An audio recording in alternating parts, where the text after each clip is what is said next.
Welcome to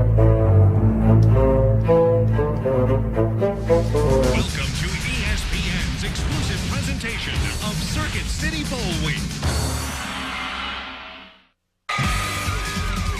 Tonight, a combination of college football and holiday cheer has given Atlanta that special feeling synonymous with football in the South.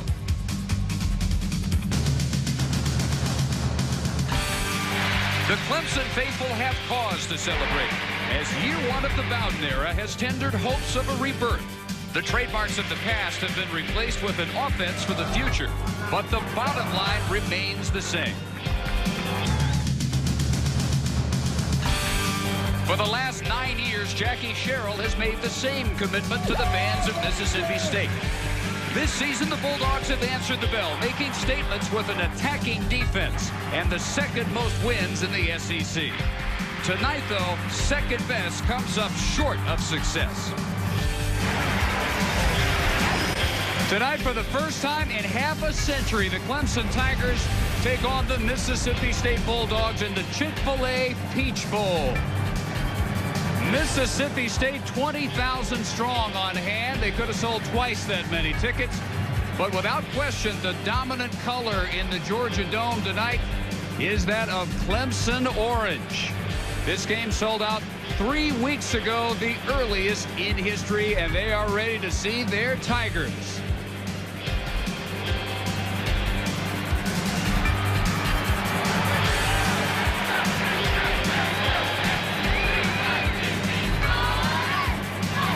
Year one of the Tommy Bowden era culminating with what they hope will be a picture of things to come. 27 offensive records set this year.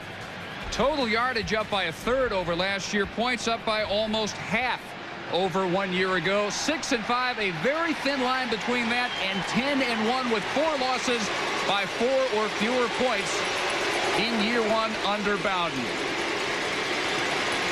And we welcome you to Atlanta. I'm Dave Barnett. No postseason game can beat the Chick-fil-A Peach Bowl for late game drama. 15 years in a row, this game decided by 7 or fewer points. Only once in that 15-year span decided by even as many as 7 points. Bill Curry joins me. You know all about that. You also know about Division I defense. 114 teams played Division I-A this year. We're going to see the best in that whole bunch, Mississippi State. You've got your irresistible force, pardon me for intruding in all this noise. We've got this immovable object, the #1 defense in America, 222.5 yards per game. What that means is, Dave, they can play against the run and the pass. There is no visible weakness in the Mississippi State defense.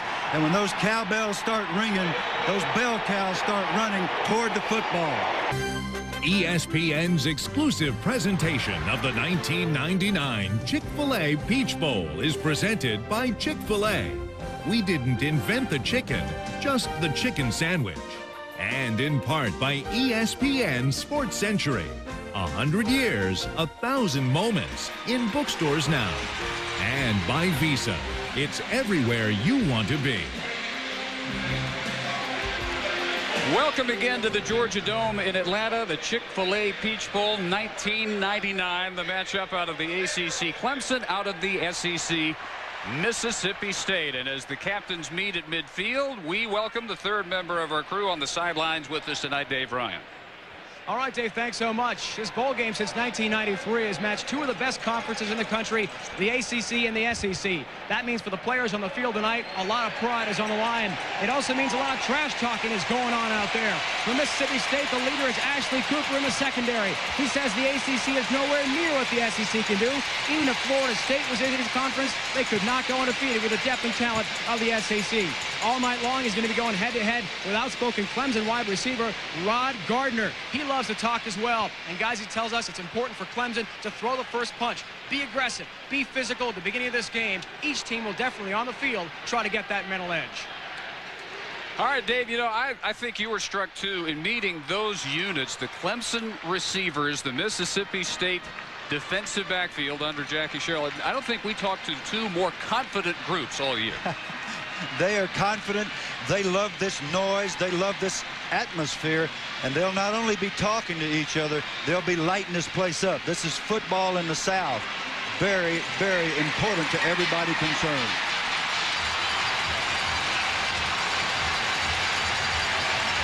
The dance the Bulldogs do before they get out there to kick it off. Tommy Bowden, 6-5, but as we said, very close to a spectacular first season, not just a successful first season at Clemson.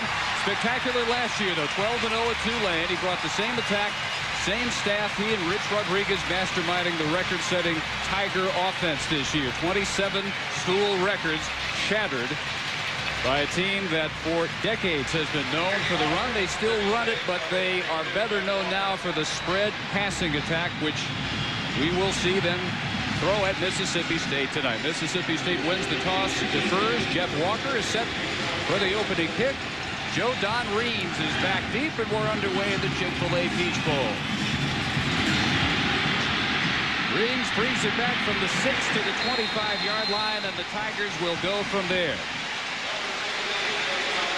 Our Sun Microsystems starting lineups tonight for the Tigers. Brandon Streeter, 7 school records at quarterback. Zachary and Witherspoon in the backfield.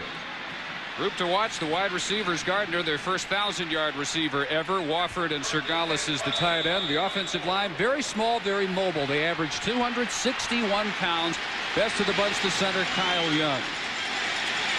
And they go against the best defense in the country. Streeter wasting no time. Deep heave, and it is caught inside the 40 by Rod Gardner.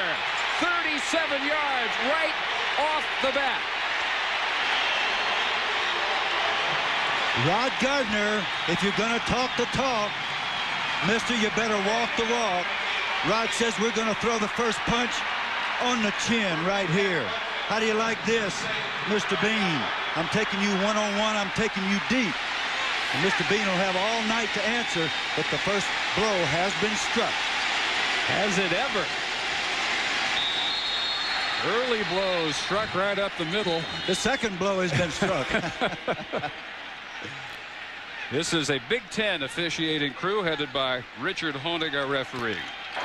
Offside, defense, 5 yards, straight first down. Bulldog defense led the nation against the run in total defense, and they were 4th against the pass. They play the unusual 5-1-5. Stephen Sluter, McKinley, Hilliard, Menifee up front. The only linebacker is the senior from Starkville, Aaron Simpson, and the 5 defensive backs, all SEC, all through that group. But they've been burned early. Pitch, Travis Zachary hit for a loss. Back at the 42 by Simpson. If anybody's more confident than the groups you just mentioned, it's Barron Simpson, who's the only linebacker on the field technically. Joe Lee Dunn said, we've been playing for 3 years with 5 DBs, but we got us a middle linebacker. His name is Simpson, number 45. Penetration there because that gambling defense, so well coordinated by Joe Lee Dunn, got penetration. Clemson doesn't huddle. Mississippi State really doesn't huddle on defense either. Another DP by Streeter for Gardner. He misses him near the goal line this time. Fred Smoot had the cover. Well, they obviously are convinced they can get Gardner deep tonight. Yeah, and Smoot had perfect coverage. The way you cover a deep route is to get that receiver on your outside hip and keep him just behind you so that when he breaks you the ball, he's got to go through your body. Smoot did a good job that time. No huddle, they're right back at it.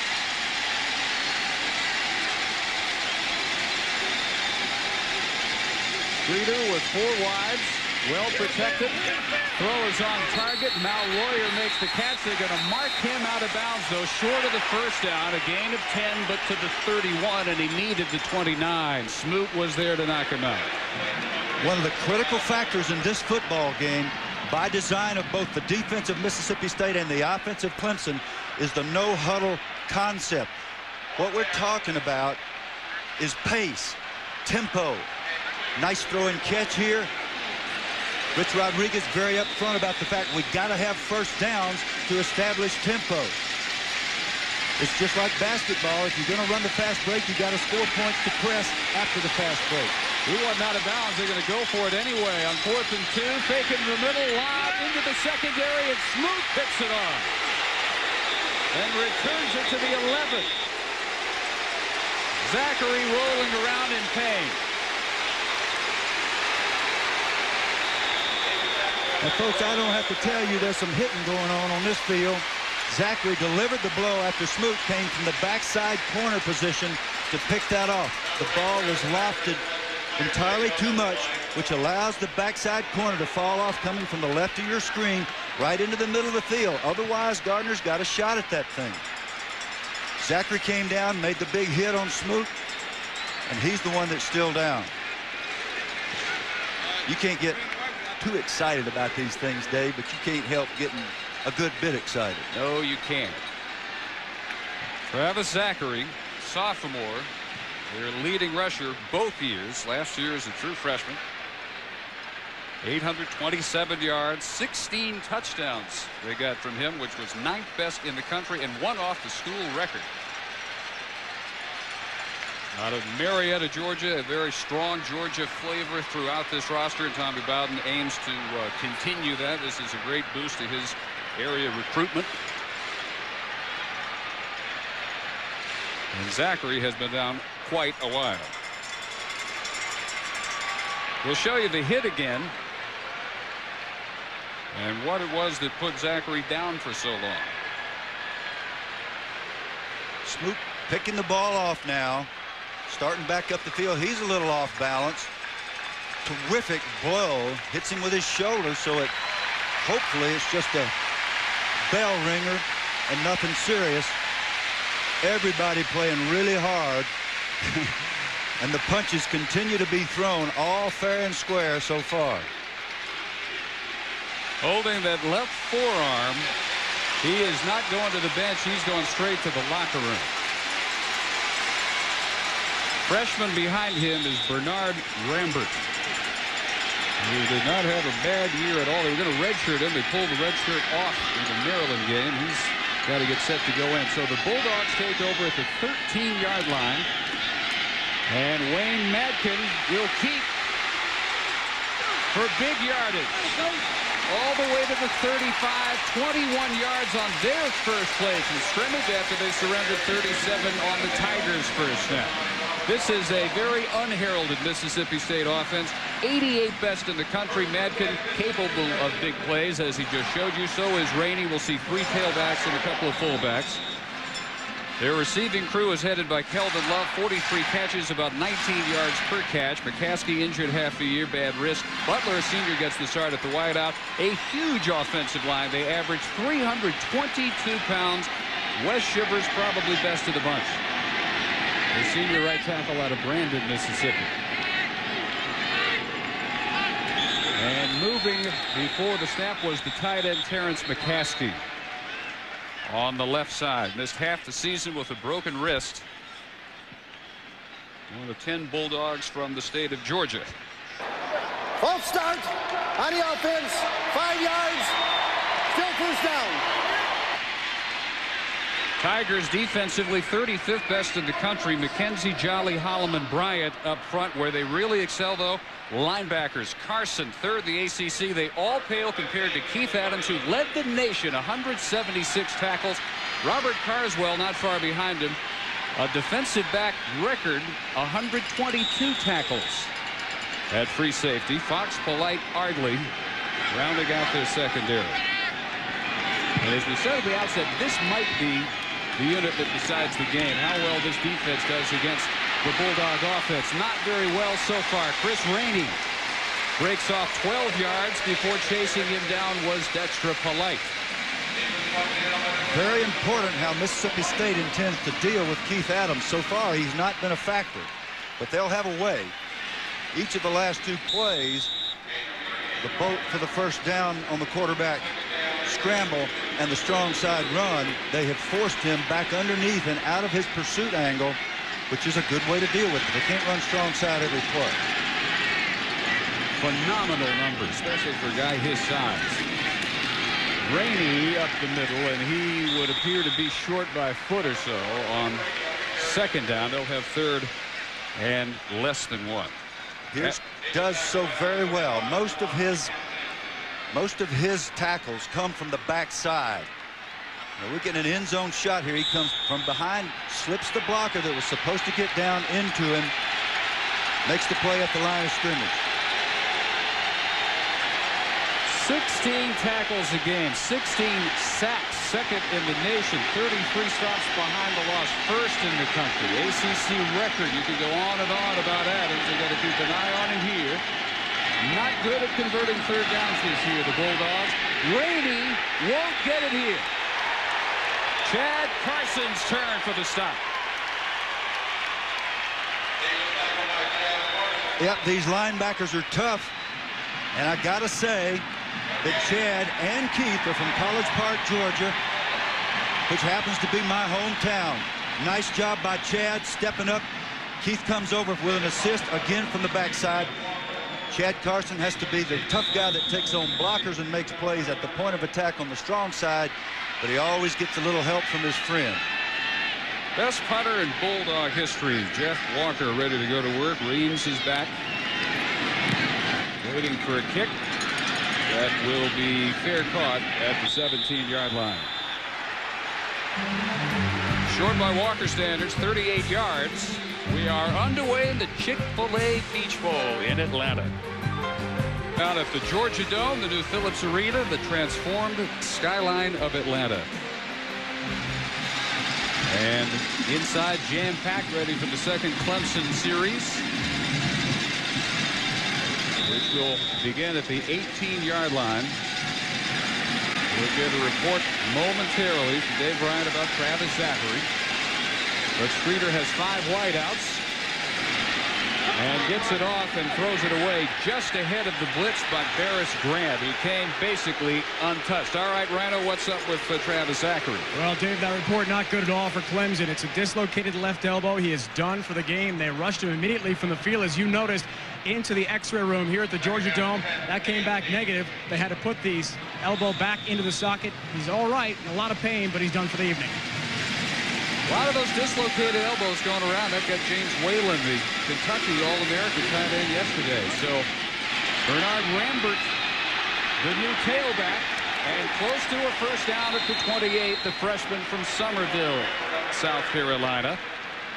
As we get an update on Illinois and Virginia, Reese Davis in the studio.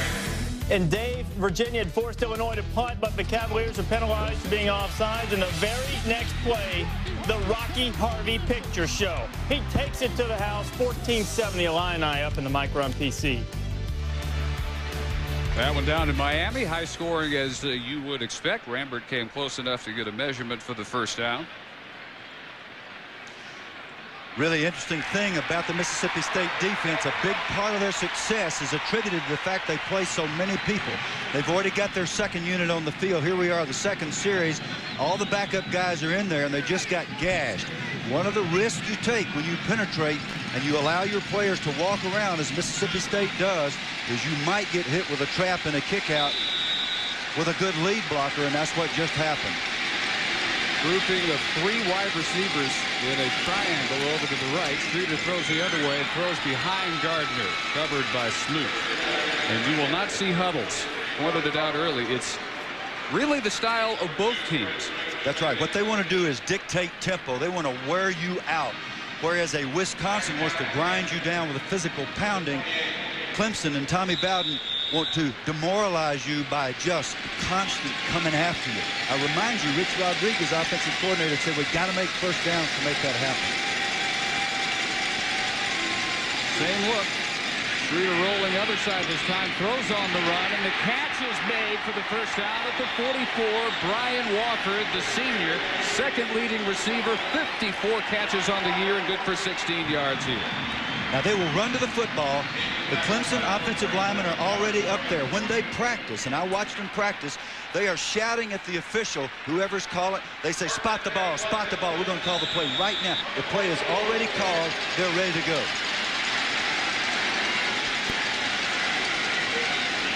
Hey, this tempo, you better practice it the very same way. Couple of yards up the middle by Rambert.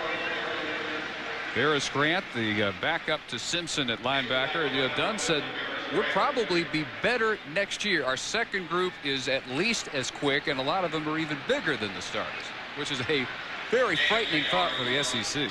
They have frightening speed is what they have.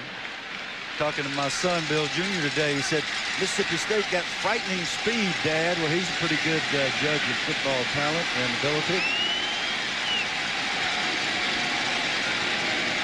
Streeter has 4 wides on the left side. He also has flags all over the place. And Theo Mugros appeared to move first, but the Tigers now saying not the case. Offside, defense, 5 yards, still second down. And it was Mario Hagan who was not drawn offside. Yeah, see, the rule changed 2 years ago. A lot of people don't understand it. If that defender gets in the neutral zone, and it is in the judgment of the official, his movement that causes the offensive lineman to move, the call is against the defense. That's what just happened. This time, 2 tight ends and only 2 wideouts. And they run with a nice hole. Full Rambert to the 40 of Mississippi State. First down. New group in now for the Bulldogs. Starting defensive unit back in. We're going to time exactly how long it takes for Clemson to get set and run the next play. That's right. They want that chain crew to move. They want those chains to move and move and move. And they want the defense to be demoralized. Mississippi State has the best possible answer. Fresh truth. Well, they've already exceeded the norm because the average possession against Mississippi State this year was a 3 and out. Almost half were. That one is overthrown. Intended for Matt Bailey. Dave, I think if I had to pick one statistic that is the most impressive about what Joe Lee Dunn's accomplished with these young men, it is the fact that 47.7% of the time they get 3 and out. That's wonderful for the offensive unit to know they're going to get back on the field in a hurry, and you're correct. Clemson's doing something here that very few teams have been able to do this year.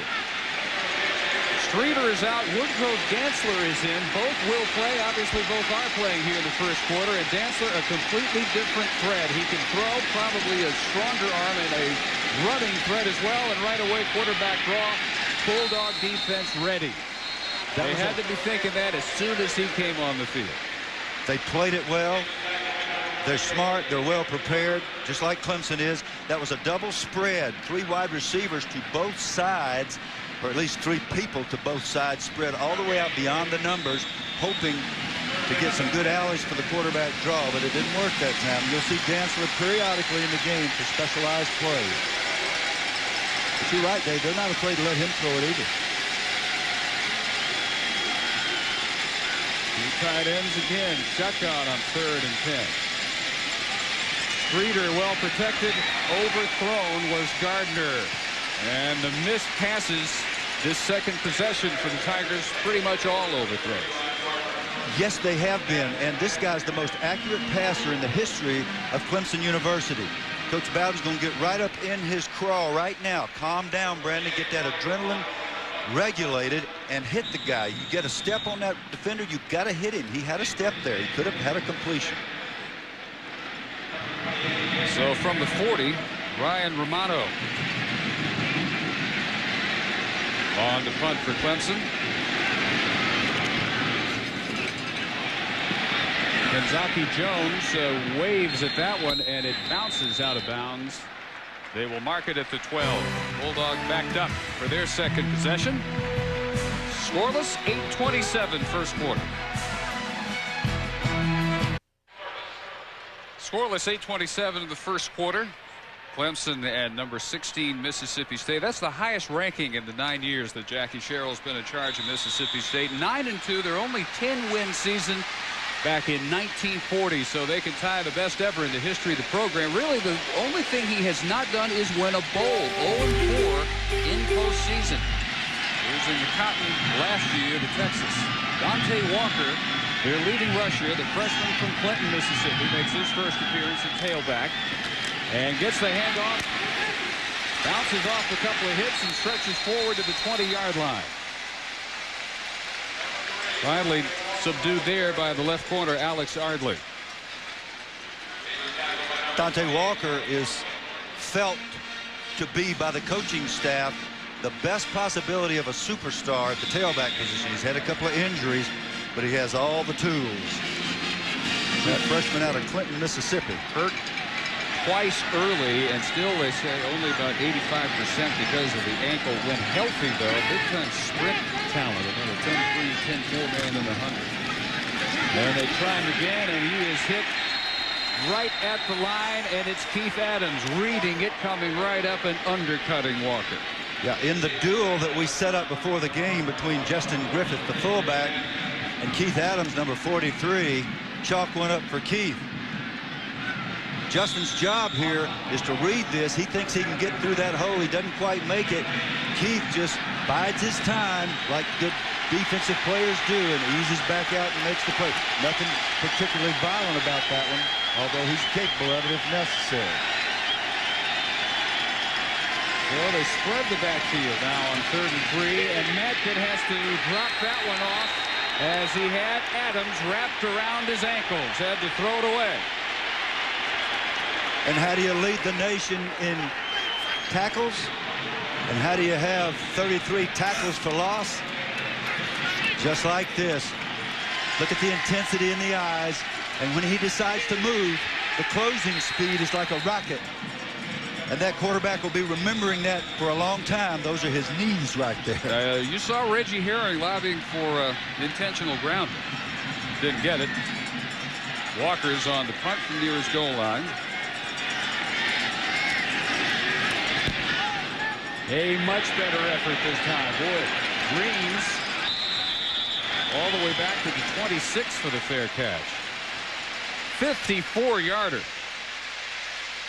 Well, the entire Sports Century countdown of the 50 greatest athletes of the 20th century is now underway on ESPN2. The marathon ends tomorrow at midnight with the top 2 athletes of the 20th century, Babe Ruth and Michael Jordan, as we ring in the year 2000. For more, log on to ESPN.com, part of GoNetworkGo.com.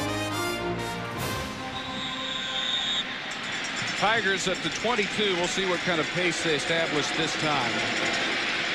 Their second series after losing Zachary with a dislocated elbow. With the freshman Rambert coming up right behind Streeter, making sure he's got the call right.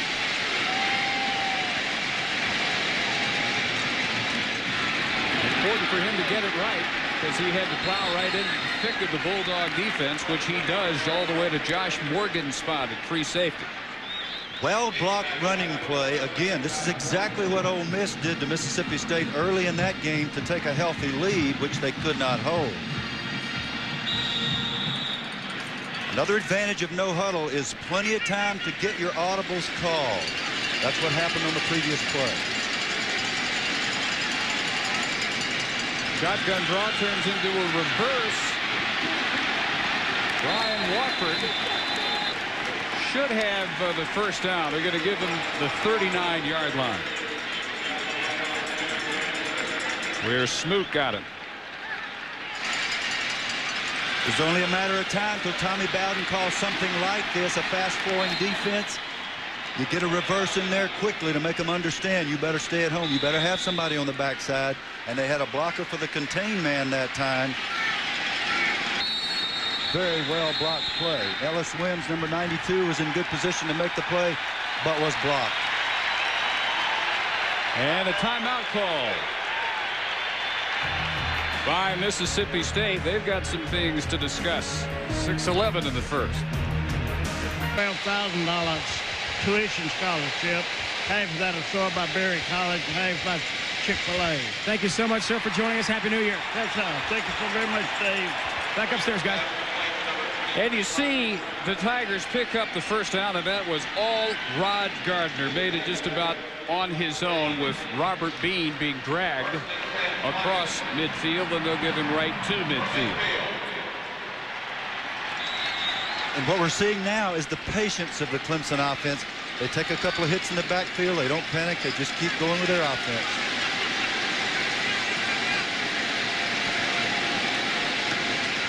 Reeder got it off the top. Oh, what a hit. Big Prather unloaded on Bernard Rambert. As he is Occasioned to do. He didn't start because Jones, the senior, got the nod. Prather, the sophomore, who moved from running back last spring. I think we just saw why they moved into the secondary. Yep, Coach Sherrill said this guy may be the best football player on the entire team. He can do anything. 20 plus between plays. Well, the snap right at about 30. And the tight end springs open. Pat Sergalis. 12 yards to the redshirt freshman. Now let's put this timing in perspective.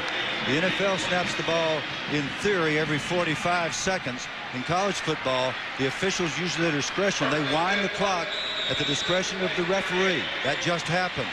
That ball between the previous two plays was snapped in 36 seconds. That's not much time to catch your breath. That's Clemson's theory in action.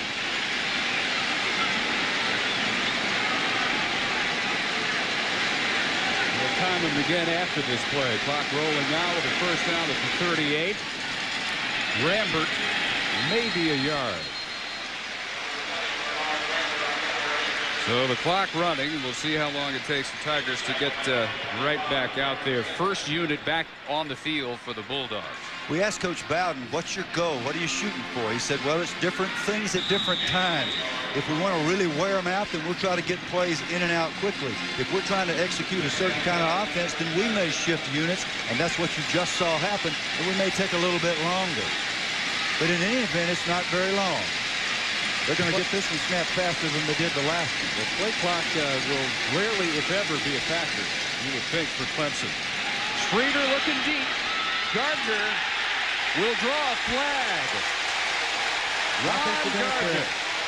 He ran that pattern, Bill, as if he never expected to get the ball, almost cut it off, and then he looked up, saw it was coming, and resumed speed, and then came the flag. Rod will be very disappointed when he sees this film. It's almost as if he gave up on the route. No, he didn't run. He didn't run, and then he made the cardinal sin, committed the cardinal sin of shoving Bean in the back.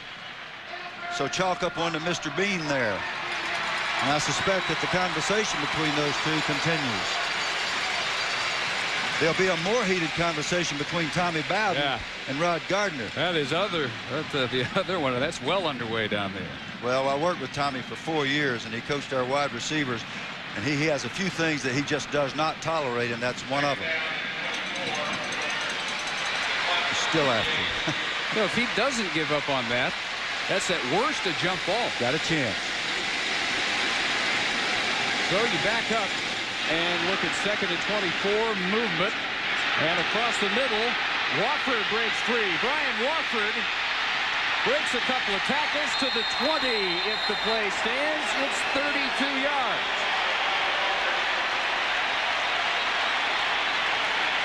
If it were offensive, the whistles would have been blowing. It appears this will be a defensive foul and it'll be declined.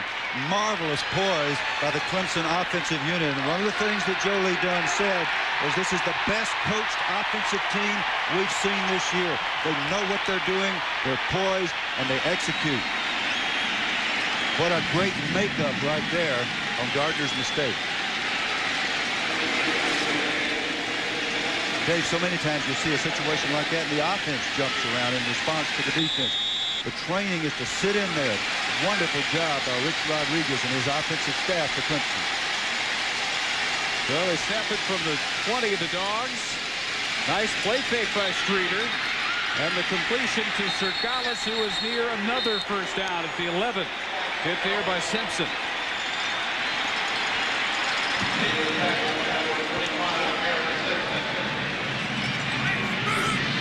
Sergalis is a tight end who catches the ball well, and you'll notice another characteristic of the Clemson football team, a Tommy Bowden team, is they simply do not cough it up. They do a great job with turnover margin.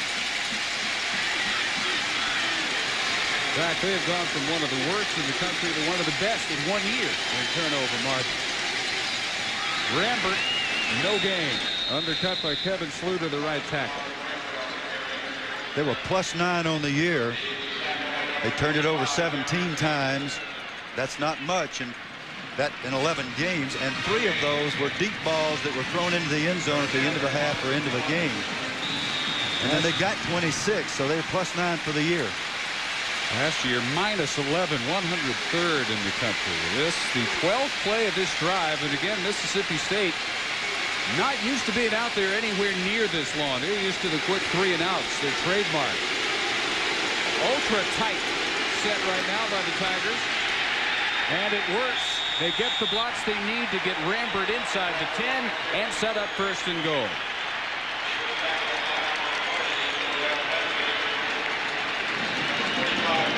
So many times in these spread offenses, and I'm talking about all over the country, there is a very poor job done on short yardage. Not so here. We're lined up with 2 tight ends, behind them a wing back, a fullback, and a tailback. Everybody coming off the ball with low pads, 1st down. Well, we're talking about wide splits in the line. There were no splits, and there were barely any splits on this one with 2 tight ends. Rambert the toss. About 7 maroon jerseys, give or take, surround him. First one to get there with Simpson, John Hilliard, the left tackle.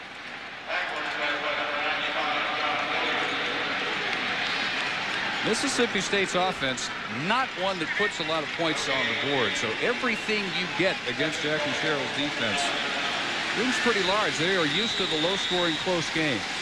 They're used to it, but they also believe they can come back. It's very important to get a lead and get as much as you can and then see if you can hang on. That's been the story of the year. 5 wide. Streeter fires incomplete near the goal line to Gardner. Tim Nelson with the coverage. One reason they don't have to change their units based on what the offense does is they got everybody back there who can cover. They don't have to change units based on the offense. That's exactly the right way to say it. They'll change units in order to get fresh troops in, but they don't have to run different people for different formations on the field. Rambert, one of the 5 wideouts now on 3rd and goal, and Streeter incomplete, intended for Walker, and it was tipped by Hilliard at the line. Hilliard having a strong game early, the best defensive lineman for Mississippi State. If you believe in the honors system, John Hilliard hustles all the time. This time he's playing a spy. He's dropping off in a zone blitz. Gets a nice tip. Now he's wishing he had caught the ball. John, what would you have done with that thing, son? Just wishes he had the chance. Instead, Tony Lazera is out. He didn't kick much this year. 7 of 11. Clemson will fake him in these situations. 25-yard attempt is blocked and picked up by Simpson. Tosses it off to Smoot near the 40, and Smoot is up the sideline and down to the 40 of the Tigers.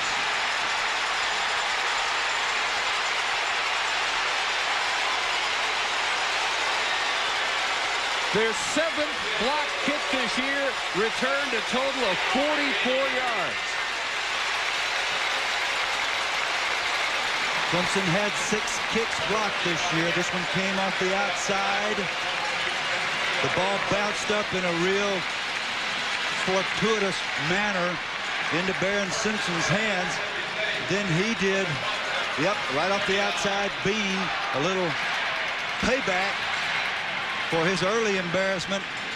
And down the sideline they went. Now they're 1st down at the 40. Robert Bean with the block. Madkins with the toss to Walker.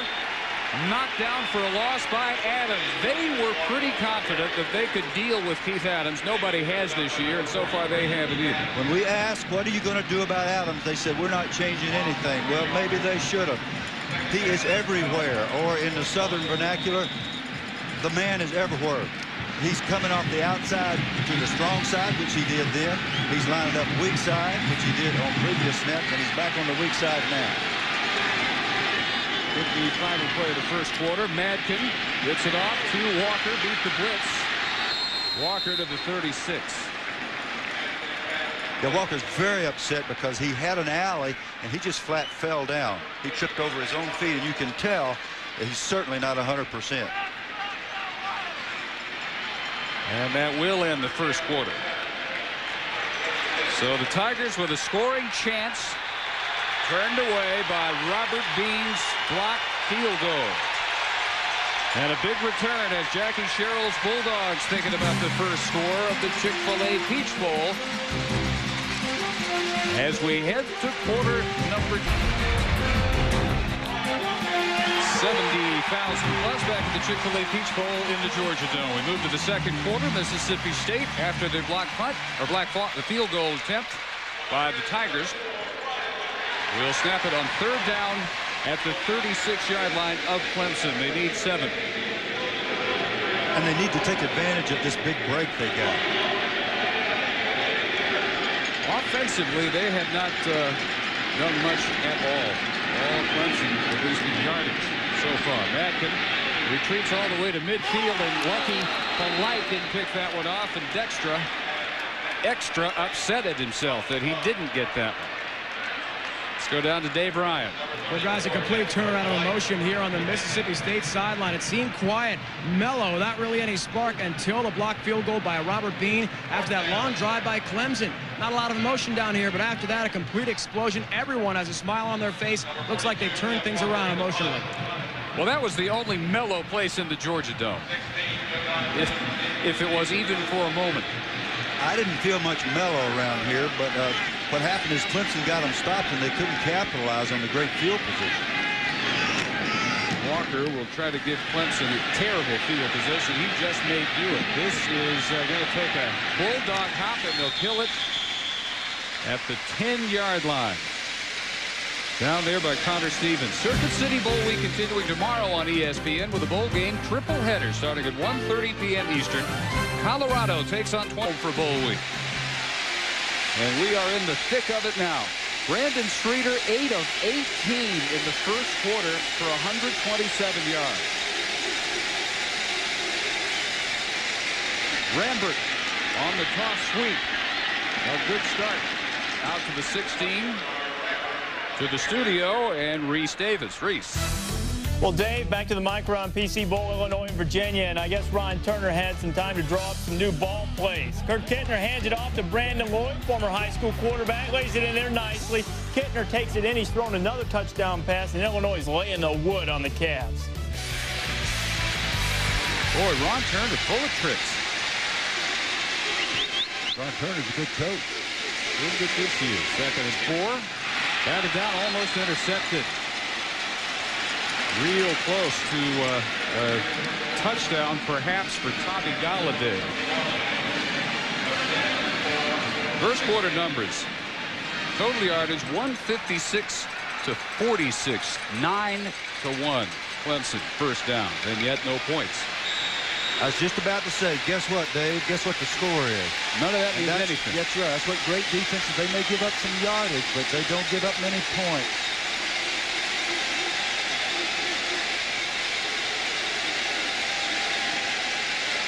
Streeter rolling. Lucky that wasn't intercepted. Intended for Bailey. Right in the hands, it looked like, for Bean, who's already been a hero with the blocked field goal. His pressure there by Barris Grant, number 50, and a rare mistake in coverage read by Streeter. One of the things that he is, even when he isn't throwing the ball particularly well, he's smart. His dad's a coach. He understands football, but he threw that one into coverage, which allows Bean to break up because he's got help behind him. Dad coaching at Gettysburg College in his hometown in Pennsylvania. So Romano will stand at his 2.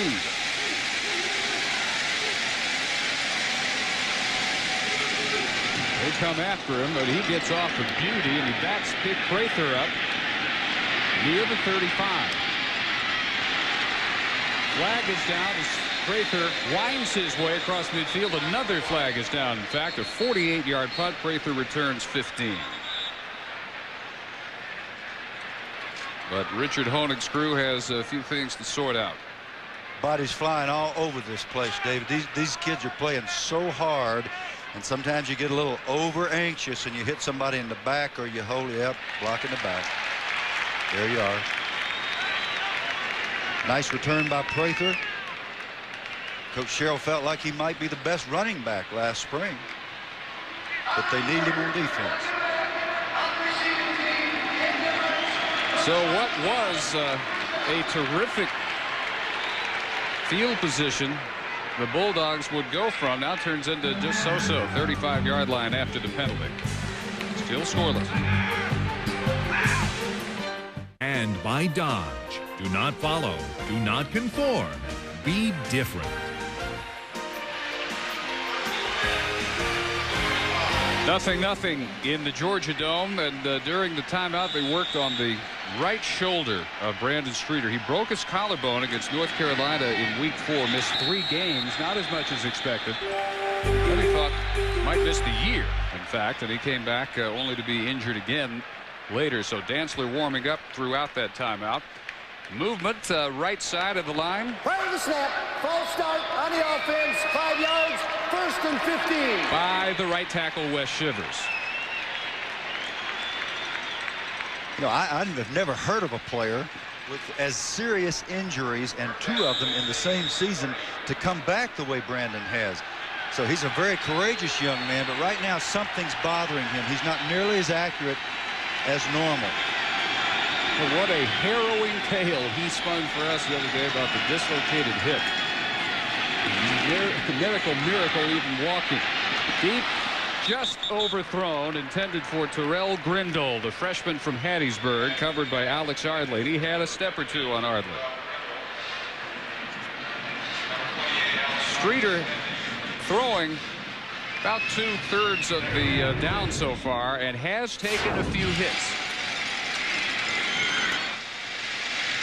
The thing you notice about playing on artificial turf is when you hit the ground, it just seems like you hit it harder than in normal dirt. It just doesn't feel the same, and things hurt a little bit more. That last one had to be the one. Oh, man. Yeah, that's where you get a shoulder. They come after Madkins, slips it to the fullback. Griffith through the middle, coughed it up, recovered by Adams. Keith Adams recovers at the 28 of Mississippi State. Chalk up another one to Keith. Justin Griffith, normally totally reliable with the football, got it knocked loose. A surprise hit from the side, and that's the risky run on a middle screen. Looks like it's going to be a nice play. He's got the ball put away well, and suddenly it's raked out of his hands by Jason Holloman, number 76, defensive tackle. And you got great field position. This is the second time that one of these teams has enjoyed this kind of field position after a big play. One on a blocked kick, one on a fumble. Let's see if Clemson can capitalize, whereas Mississippi State did not. Each team has turned it over once. Woodrow Dantzler in for one play briefly, a foiled quarterback draw, and in for we'll see how long now. Throws on the run and threw that one away. Wofford double cover. I sure hope he threw it away, Dave. If he wasn't throwing it away, he threw it about 25 yards over everybody, and sometimes that just happens. Woody is a very enthusiastic competitor. The guys talk about him. It's really fun to listen to his receivers talk about this guy with his, they say he lights it up, man. You're not sure what he's going to do, but sooner or later he's going to do something really good. Double spread again. Dantzler in just 26 quarters this year, a Clemson record, 231 total yards per game. He can light it up. That ball deflected, intercepted. Ashley Cooper with the second takeaway by the Bulldog defense, and returns it right where Griffith gave it up on the fumble. Hilliard with another deflection at the line. A lot of tipped balls by these big, active defensive linemen for Mississippi State. One of the best things that can happen for a defense is for those big guys to get their hands up. The ball goes up in the air, then it's fair game. Remember us saying that Ashley Cooper was a world-class soccer player? Watch these feet move here. This guy's been in the middle of a bunch of whatever you call them in soccer, and he knows how to move those feet, and he is competitive. Uncharacteristic of Tommy Bowden offense. 2 early turnovers. And the first carry by DeCenzo Miller, the 3rd different tailback we've seen for the Bulldogs. He was their 2nd leading rusher with 238 yards, 4.3 per carry. Now, David, in studying Mississippi State's offense, I felt like Miller was the best looking running back I saw. I saw them in their Alabama game. He ran that ball in the end zone. The only touchdown they scored against Alabama was scored by Miller. Heading to the locker room to join his starting tailback, Travis Zachary. You hate to see that. It's a shame. Zachary dislocated elbow early. We'll find out what the Brandon Streeter injury is. As Madkin keeps in the open field. They're a lot like Dantzler. Dangerous when he gets out there in space. Jovan Bush chased him out. Not before a gain of 16.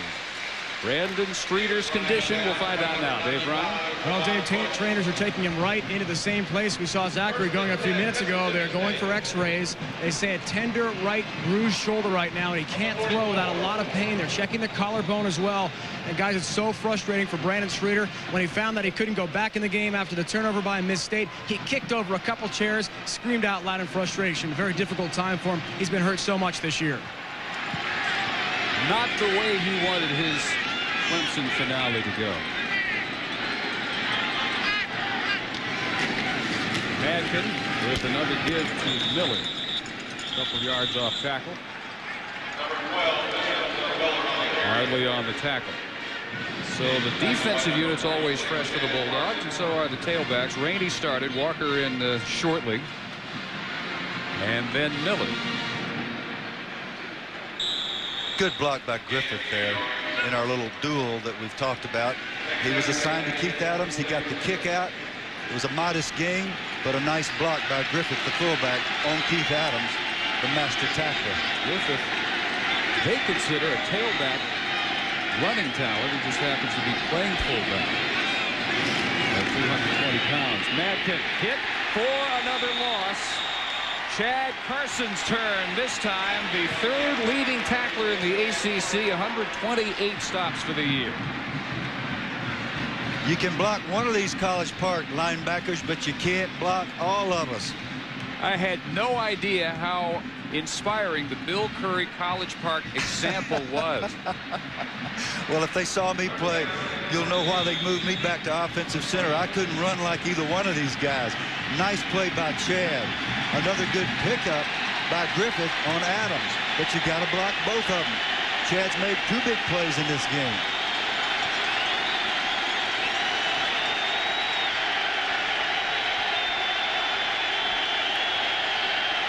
Madkin now up against the play clock. And being chased by DeMont McKenzie, just does get that one off. And a flag. A flag after Adams got it. Adams walked away, has no idea that the flag got thrown. And I'm going to see here if they get Madkin for intentional grounding, and they will. Didn't think it was a late hit, and it wasn't. It is so much fun to watch great football players play. A lot of people would say Keith Adams is too little to play linebacker. Watch his closing speed. He forces Madkin to make a serious mistake. Madkin knows he's going down. Instead of taking the sack, he throws the ball where he shouldn't have, and you add on the penalty. Good gracious. A guy that dominates a football game the way Keith Adams does is incalculable in his value. What a player. And Dave, Mississippi State's biggest yardage plays have been Madkin scrambles. He thought he was running for another one, but he got tracked down. So after that turnover, they go backwards. After out on a 4th and 25 and another booming effort. James decides to take a crack at returning it. Eugene Clinton right there after a 45-yarder by Jeff Walker. 70,000 and change in the Georgia Dome, watching a defensive gym so far. Nothing. Well, Peachy, if you like defense, and to no one's surprise, we've seen a lot of that so far. Dantzler and the Tiger offense taking over just across the 25-yard line.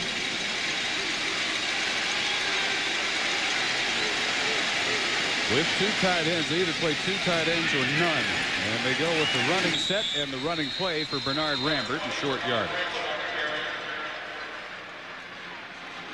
Well, Woody Dantzler, no doubt chagrined to look at a jersey and find the missing Z. It is D-A-N-T-Z-L-E-R.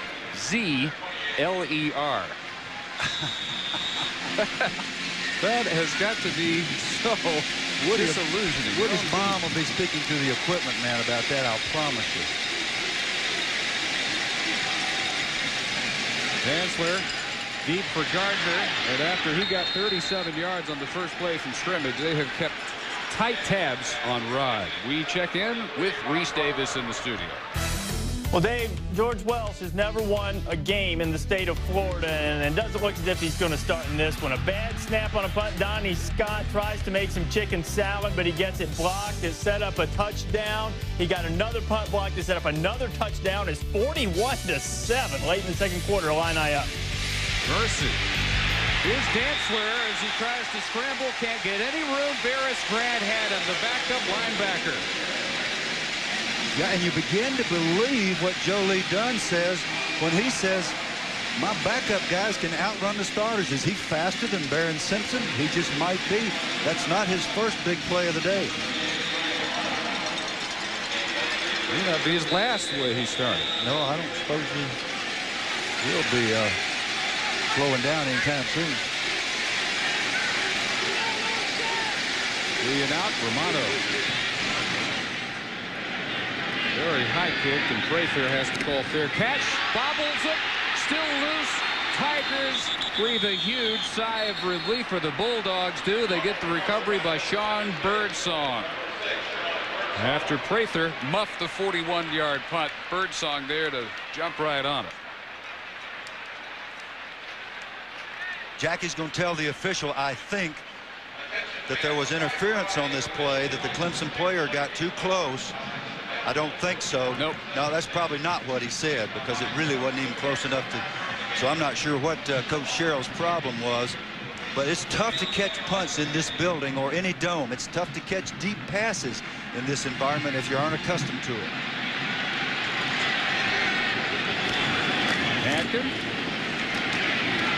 going back to DeCenzo Miller in the running game. Miller to the 37-yard line.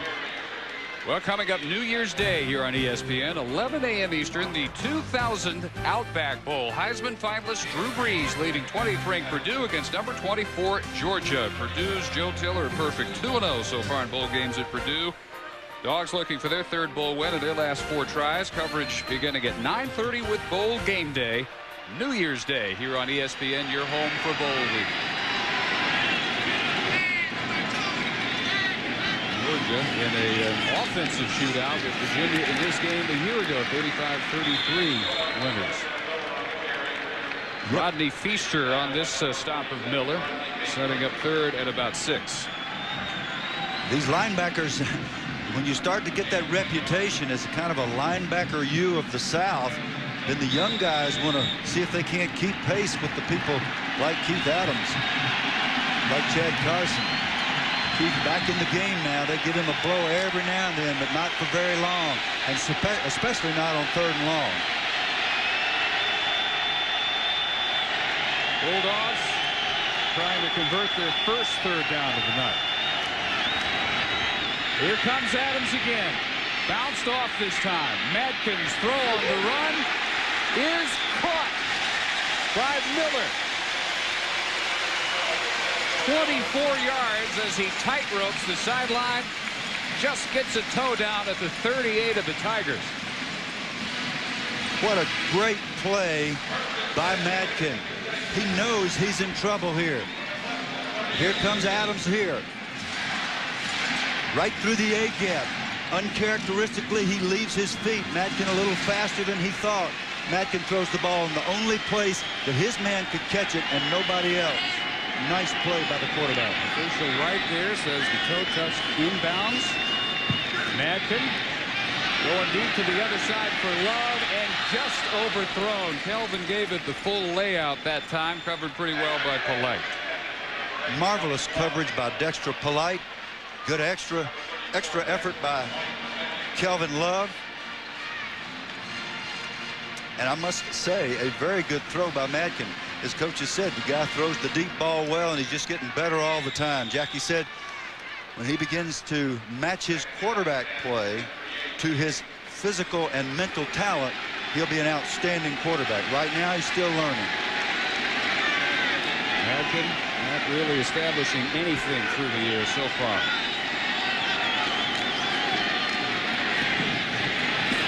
Had Miller wide open. Just overthrew him enough that he had to leave his feet to try and pull it in, and he couldn't do that.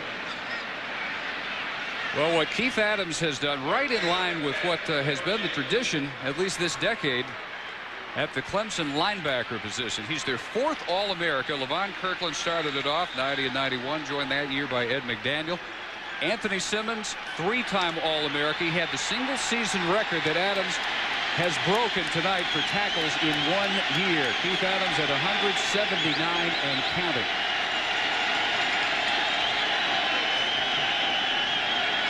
Ready to tee off on Madkins.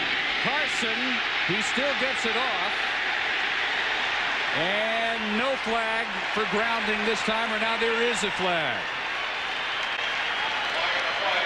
There will be a flag thrown right where Madkins got dropped, and for the 2nd series in a row, he's hit with intentional grounding. Chad Carson gets clean here. On the offense, lost it down at the spot of the foul, 4th down. Carson's clean in the A-gap here. Now they've got problems with their protection. He's going to come here. He'll be clean in the quarterback's face, and another mistake by the young quarterback. When we talk about the maturation process, you learn just take the sack. Don't have us walk off another long penalty and loss of down. So what happens? Walker has to take the snap from midfield. Not his best effort. Off the side of his foot. And this shank will be marked out of bounds at the 25. Only a 24-yarder by their best punter ever. Very much out of character. You know exactly what position he'd play in football. Probably good fullback, huh? I'm thinking Joe Lee Dunn sticks him out there in one of those dog positions. Lets him chase everybody down. Rambert rambling. Big room to the 40. Picks up 15 yards. Kanzaki Jones on the tackle, and that's the look you get from Joe Lee Dunn when you give up 15. What I'm thinking on Evander is that he'd play any place he wanted to on my team. You let him tell you where he feels he is. Where you want to play today, Evander? You got it, man. Dantzler. Much better than the first keeper, which they stuffed for no gain. He was about 9 yards deep, and another free safety stop by Jones, the senior from Senatobia, Mississippi. Clemson has been able to do reasonably well on 1st down, but in 3rd down situations, they're 2 out of 7 in converting. Maybe they just need to make 1st downs in situations like this, 2nd and short. Brandon Streeter has returned to the sideline, not to the game. Dantzler still out there, and his toss sweep to Rambert going nowhere. So positive sign right there to see him strap the helmet on, get ready to warm up. Obviously meaning that the x-rays were negative. Exactly. That's the good news. They wouldn't let him come back out with his pads on and his chin all bandaged up unless they intended to let him play. So that means there's nothing broken. He was supposed to be out for the year twice already. He almost spent the whole year on borrowed time.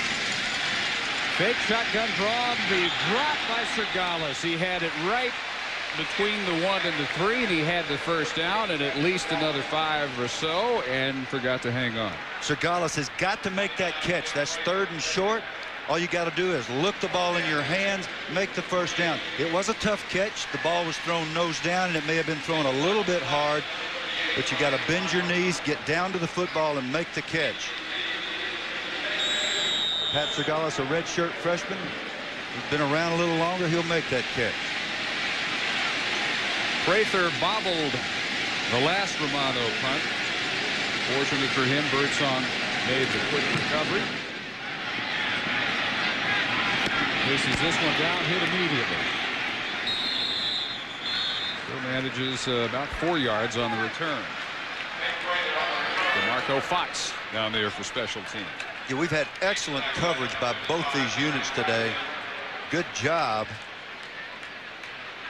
Not only of kicking the ball, but of getting down and making hits in the open field. Good plays by both teams.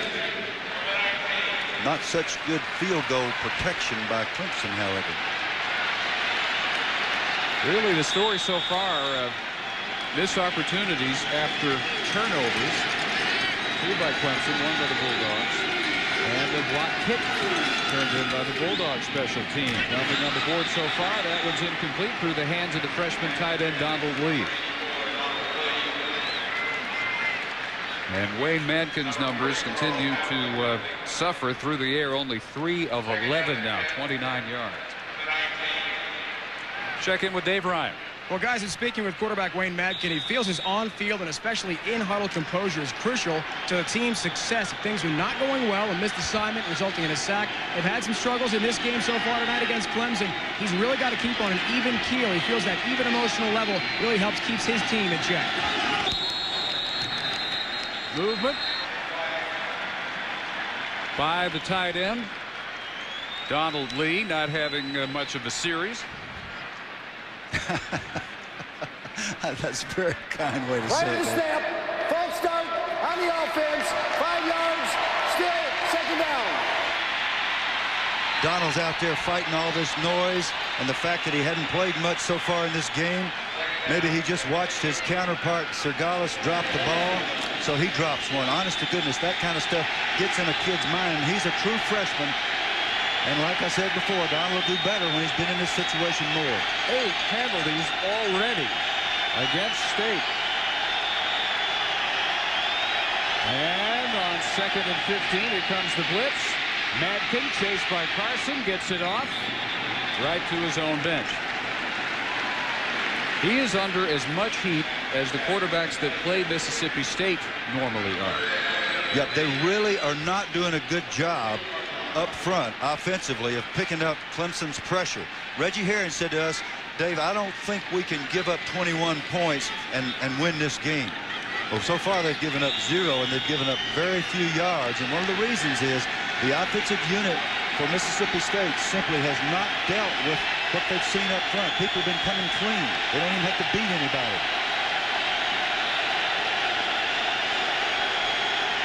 Madkin taking this snap in the Clemson end of the field where they've got a good portion of their 50,000 is thorough. This one is caught by another tight end, C.J. Sermones, who had by far the most catches of the Bulldog tight ends, 10 during the year, 2 for touchdowns. But not enough for the first. Even though they didn't make the first down, that was a good sign for Madkin there. He stood in there. The pressure came again. I was a little surprised that Clemson blitzed. They took a chance, and a nice throw and catch by Mississippi State. But they're still 1 out of 7 trying to convert on 3rd down. A game's worth of punting in just this first half. That's his 6th punt, and it hit a back and is picked up and then taken quickly out of bounds by Joe Don Reams. Hard to see if it hit a white jersey or maroon jersey first. But Reams was there to pluck it out of midair, and the Tigers will start their next possession from the 35 as we remain scoreless in Atlanta.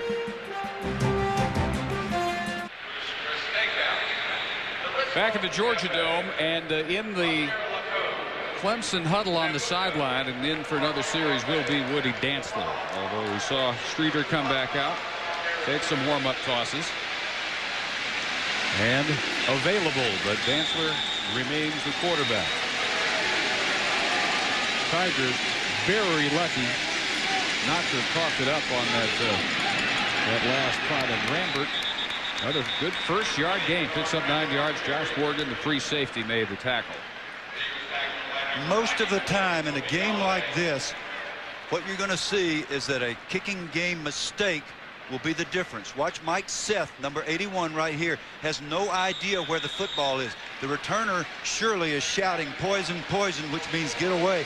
But Mike's got to know where that football is, and they are very fortunate right there. Harry Witherspoon, the fullback, with his first carry. Fights hard for first down yardage, and they're going to give it to him. Well earned. Yep, well earned, and an exciting moment for Terry where he gets to carry the football. This is one of those deals where you say, Terry, call your mom, tell her to be there for warm-ups if she want to see you handle the ball. Terry's a great blocker, receiver. Doesn't get to carry it very much in this high-powered offense of Tommy Bowden. A senior who might get one more year. If he graduates by August, he can qualify for one more season. Give to the middle. Rambert runs into his blocker. And thus loses. Easy tackle for Hagan. And a loss of 3. What Mississippi State's trying to do all the time, as Joe Lee says, they want to outnumber you. They want to get people in every gap with an extra tackler coming over the top. And so the attempt here is at a trap play, which is the way you deal with that sort of thing. But coming down from the backside is another one of those big old monster linemen. And you get hit in the backfield. One of them right there, Toby Galladay moving. Toby Galladay made the play previous and decided he was going to guess and see if he couldn't make another one. But I'll tell you, as a trend, Clemson's been blocking them reasonably well. They're going to make some plays in the backfield, but Clemson has methods to run the football a little better than they expected. Defense, 5 yards, still 2nd down. Now, usually, if you lead the nation in something, you're going to get imitators, but this is not anything new for Joe Lee Dunn. Would he already have been imitated if that was going to happen? There have been people who tried to imitate, but they didn't have Joe Lee. I coached against him several times. Very difficult person to defeat. Terrific defensive coach, but you got to have his brain to run this system. Helps to have these athletes, too. Look at the room for Dantzler coming around the right side. Everybody going the other way, and he's untouched for 19.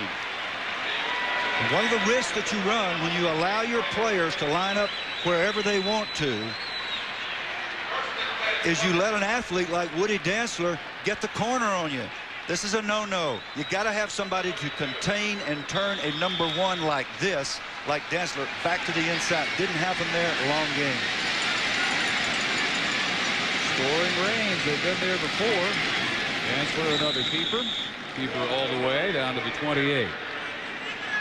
A couple of things to bear in mind now as we get inside the 30-yard line. First of all, obviously, Mississippi State's going to get another fresh unit on there on the football field. Clemson has a bevy of tricks.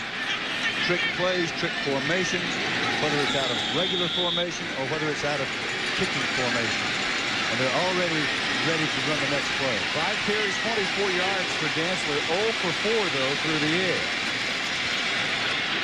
That time, now Chase can't get it off before he is sacked by Connor Stevens, the sophomore defensive end. You don't get all day to look and look and look for a receiver, and he loses 11 yards on the sack. If you're going to throw against the Joe Lee Dunn defense, you go 1, 2, 3, 4, 5, set, throw. You can't stand there and hesitate. And Woody's a marvelous passer. He's passed for over 1,000 yards this year, but he'll learn very quickly in this game he's got to throw on rhythm.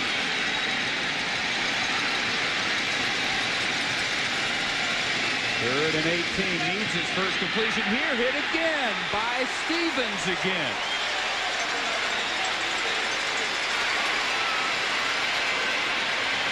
And if you're wondering out there, why aren't they showing us replays? It's because the plays are happening so fast, and we can't use our little clock on every series to show you how quickly Clemson calls plays, but neither can we give you a replay of every breakdown. Just suffice it to say that Stevens just made 2 terrific plays to tackle a terrific athlete for losses. And 1st and 10 on the 32 turns into 4th and 26. Romano goes down, but no flag goes down. Prather making the fair catch at the 15. About 33 yards in Mississippi State with 1:24 to work with. And we will check in for what Reese Davis has in store for us at the half. All right, Dave, coming up on the Dodge halftime report, I know defense is ruling in our game, but there are some offenses on the loose. We'll have a little insight on the Insight.com Bowl. Also ahead on the halftime report, Coach will talk about dunking as a phenomenon in the NBA and also the NHL. It's coming up about 1.5 minutes. All right, Reese. Frustrated Dantzler. Second decent scoring chance by Clemson. Nothing to show for it. Here's a swing pass for Rod Gibson, senior fullback from Greenwood, Mississippi, junior college All-America. Chad Carson follows him to the sideline. And he gets close to the sideline, never got out. The clock continues to roll it down near a minute. Great hustle play by Chad Carson. A screen pass is a hustle play for the defense. It's up to everybody to get into hot pursuit. The middle linebacker was there, held it to a 3-yard gain. Nice play. Bulldogs with 2 timeouts, but not of a mind to use them.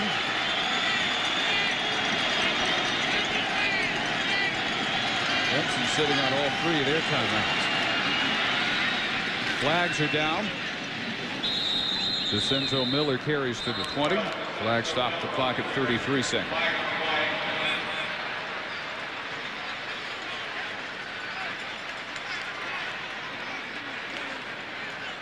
And we'll get the referee Honig's call.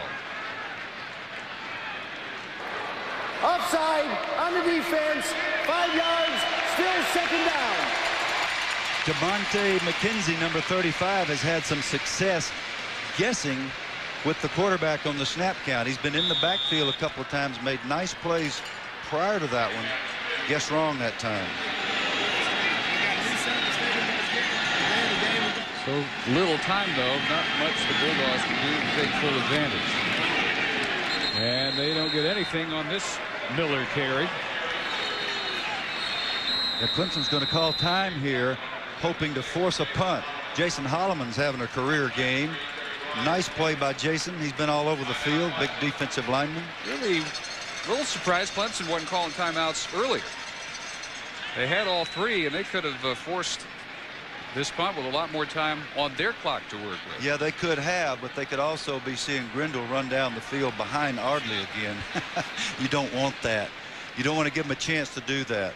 So that's probably what the thinking was, although you never can be quite sure what a staff's got on their mind. Well, as you look to the second half, Madkins obviously needing better success through the year. 5 of 14, 45 yards, all he has managed.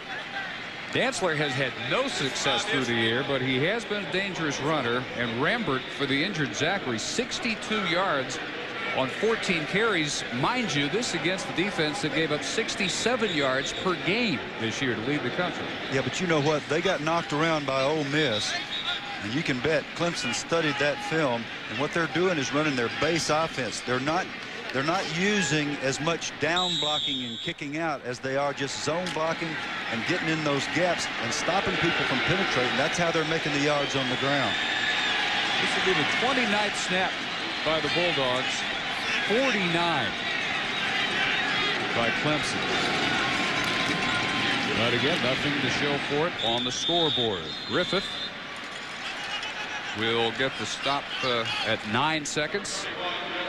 Move the chains, first down. Keith Adams racks up another tackle. 4. It's just a habit he has, David. It just goes on and on. It really is remarkable. He's made 4 tackles, broken up a pass, recovered a fumble, and turned in a shutout, but the Bulldog defense has done likewise for Jackie Sherrill. So we are right where we started in the Georgia Dome. 0-0 in the Chick-fil-A Peach Bowl. To the studio at Reese Davis.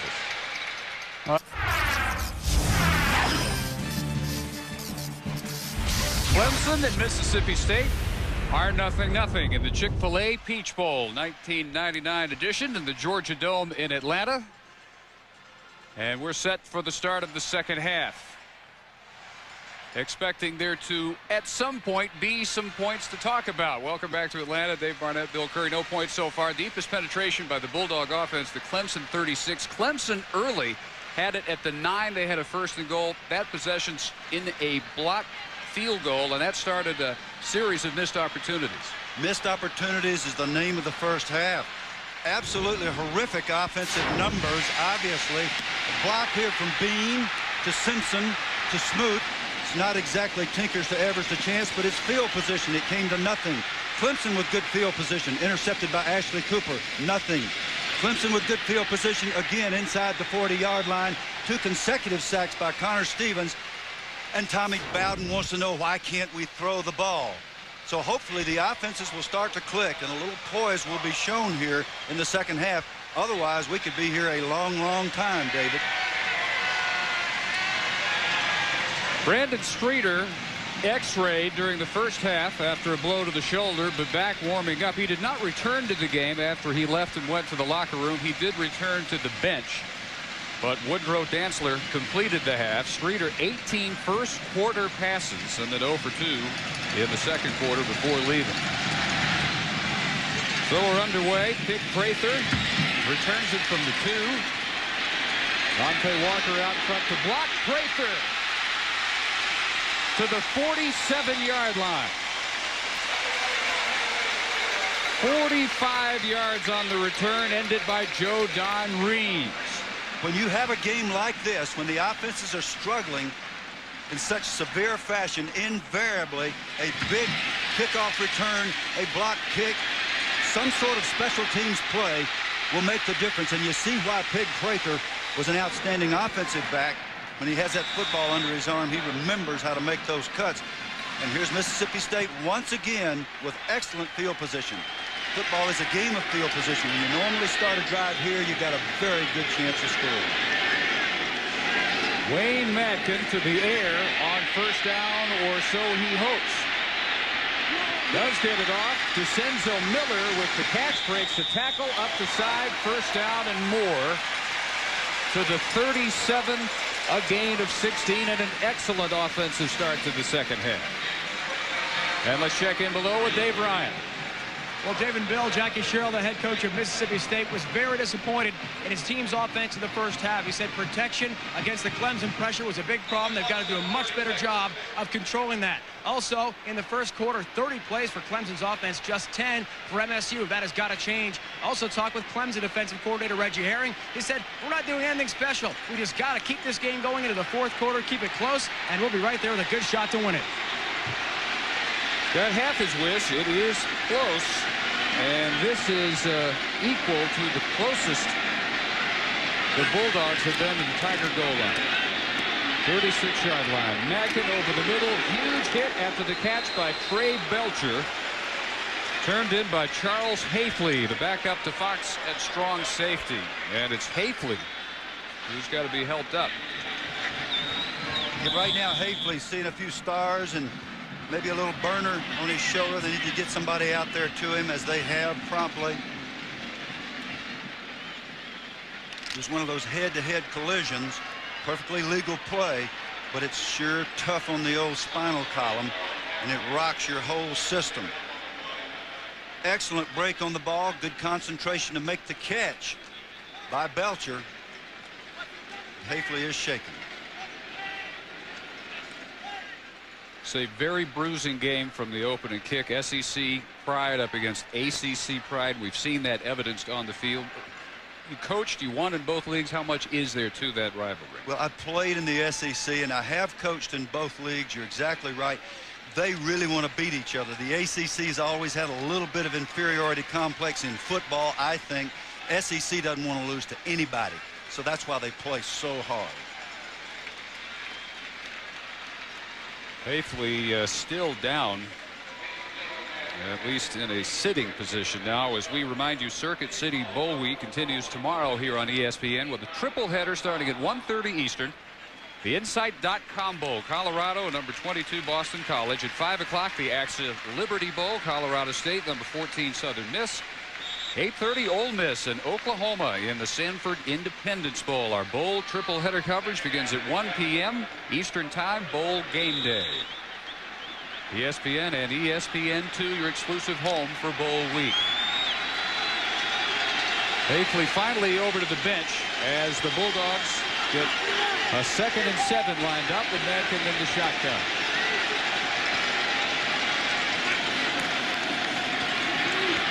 And throws again to Miller. That worked first time. Second time, just as good. Down to the 20. 16 yards, the first play of the quarter, and 12 more here as Eric Meekins and Chad Carson finally chase down Miller.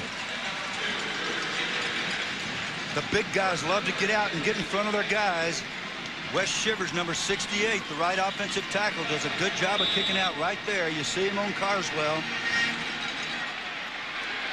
And the very impressive Vincenzo Miller is down the sideline again. I like him. I think he's a heck of a threat. Didn't really get much thrown to anybody, the backs or the receivers in the first half. They've got a little something going now, and they give to the fullback Griffith, who bounces off once and then retreats and loses a yard.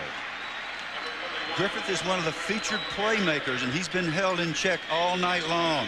He's been spending most of his time trying to get a hat on Keith Adams, number 43, and that's a full-time job. But they like to throw to him.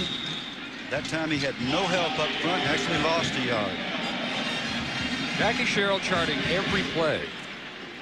Let's down Jackie, formations and what happens. He started that as a graduate assistant. He puts down the player of the defense, the result of the play, and he times things like get-off times for kicks, so he knows what's going on in the game at any given moment. Madkins has hit his last 5 passes for 49 yards, and that may get another grounding call. No, not this time. Not this time. He had 2 intentional grounding calls in the first half. Reggie Herring pleading for another one. Reggie's very free with his advice to the officials, and they're not interested. They're right there on the spot, and the question, and it's a judgment by the officials, was there anybody in the area, or was his arm hit as he threw the ball? And I think that's what Madkins was indicating. You need to get a respirator for Reggie there, but that's what all defensive coordinators are like in the heat of battle. You just watch these two and ignore the ball. You still got your money's worth. They're good football coaches, real good. Now Clemson has forced Madkins with their alignment to take another timeout. The deepest penetration so far by the Bulldog offense, but they've got 3rd and 12 coming. Which really gets behind this Chick-fil-A Peach Bowl. It's not a BCS bowl, it feels like one, and it draws like one. It is the 4th best attended game of the last 4 years, outdrawn only by the Rose, Fiesta, and Sugar. Madkins on 3rd and 12 under some pressure. The throw is incomplete for Keldon Love. Love hurt, holding his left hand. Now this is another way to use Keith Adams. No, Love is still down on the field. They're getting attention to him now. Keith Adams is out as if he's going to cover the inside receiver in the slot. Goes right by the blocker, right in the quarterback's face. Chris Rainey, number 4, on the block attempt. Nobody has blocked Adams successfully, with one exception tonight. I saw him get picked up on a blitz, and it was our man Griffith who did it. But I got to say, this guy stays clean better than any linebacker that we've seen this year, Dave. He was almost a stealth defender, not highly recruited. He's from near here. Neither Georgia nor Georgia Tech recruited him. Clemson did not expect anything remotely like what he's done this first year as a starter. For one thing, not very big, 5'11", 203. However, if you look at the genealogy, his dad went head-to-head with you a few His times. dad used to beat up on my head. Julius Adams, outstanding football player for the New England Patriots for many years. A worthy adversary. We had a lot of quality battles, and I always had a lot of respect for Julius, and I certainly have a lot of respect for his son, as does the Mississippi State offense. They've done nothing here tonight. Love went down, immediately grabbed his left hand, and running off. And we'll wait to see what the word on that injury is, and it will be big whatever it is, because he's far and away their leading receiver. One of the best deep threats in school history. So they line up a 39-yard field goal try for Scott Westerfield. School record 18 field goals out of 24 tries this year. An attempt to break the scoreless tie, which he does. Now that's big, Dave. That's bigger than a field goal, and not just for the obvious reason that it's the first points of the night. These two offenses have been in such a struggle, and they have squandered field position, as we showed at the half so many times. Now they get an outstanding kickoff return from Prather. They get a little scramble here, a little pass there. Madkins gets him down there close enough to make the kick, and finally we get execution in the kicking game, and the ball goes right between the uprights, and we have points. That's a significant emotional boost, even for the veteran coach Sherrill. Now they get to do their jumping jacks on the sidelines and hustle out there. Hustle out there to cover another kickoff. Wow, that's some routine. That's the dog pound rock. The dog pound rock. As long as they D-A-W-G. Yeah, as long as they don't give up a touchdown return, that is allowed. Jackie said you can do it as long as you don't give up you give up one long return, you're through dancing. We had our lowest scoring first half ever. We've never had a scoreless first half at the Peach Bowl. We're scoreless no longer, and Walker really leaning into this kick 9 yards deep for Reams. Attendance since they moved this game from Atlanta Fulton County Stadium to the Georgia Dome has gotten better every year. Last year, a record set by Georgia and Virginia, and they've broken it tonight, 73,315. That is about all you can shoehorn into the Georgia Dome. About 50,000 of that total wearing the Clemson orange, and they are in the end zone, where Clemson received that kickoff, and Dantzler is again the quarterback as they start from the 20. Much more effective as a runner in the first half. Shovel pass. Bernard Rambert takes it for pickup of 4, and we check down below with Dave Ryan. Dave, bad news for Mississippi State. Kelvin Love has left the field. He's going into the x-ray room. A dislocated left wrist. The trainers say he'll be out for the game. They're going to try to set it, put it back into place. They hope there's no fracture, but he should be done for the evening. Another dislocation. Travis Zachary, Clemson running back, left early with a dislocated elbow. Dantzler only back to the line of scrimmage. The nose guard Alvin McKinley, the senior from McCool, Mississippi, plugging the middle, and it'll be 3rd, and they'll call it 4. Yeah, and the guy that forces the action is number 48 right here, Kevin Sluter. He's the defensive leader of the front people. Holds his ground. Nice athletic ability, Kevin. Big play by the defensive captain, the defensive leader for the front. Letting that one fly under pressure and nowhere near Mal Lawyer, who had good coverage applied by Tim Nelson. This time joined by Tim Nelson. Here comes Kevin again, number 48. Beats Akil Smith right now. Right now in the quarterback's face. No chance to set one's feet and throw. That was a big stop by the Mississippi State defense. 3 and out, which they force 48% of the time. Prather fair catching the Romano punt at the 29. 45-yarder by Ryan Romano. Scoreless no longer in Atlanta. 3-0 Bulldogs.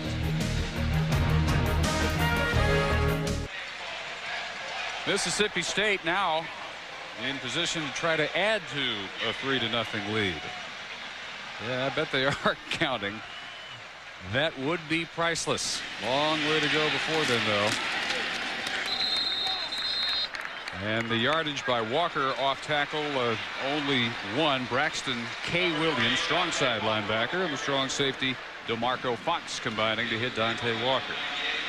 So they really feel can be a big-time back once he gets over his injuries. And Kelvin Love with the dislocated wrist returning to the bench to help lend his vocal support to the Bulldogs. Larry Huntington, his replacement. Madkins steps up, delivers too high for Huntington, incomplete. Well, we talked earlier about the proud pop of Keith Adams. Julius is with Dave Ryan. He's right here on the sideline, Dave and Bill. Thanks a lot. Julius, talk about the year now. You've been coaching down south here and haven't had a chance to watch Keith in person until tonight, right? No, I haven't been able to watch him this year because I'm coaching at Fort Valley State University. And this is my first time watching, and so far, do a little better. You guys talk a couple times a week, Julius. What kind of recommendations do you give Keith? Well, I always tell him to use his hand and work on the speed more, because that's what's important. Using your hands, working on the speed. Did you ever think he could lead the nation in tackles? You said he thought he was going to be a fullback. Yeah, he's a running back, but I never knew that he would have that capability of being, playing linebacker like the way he did this past year. So with the Lord's help, I think he could do better.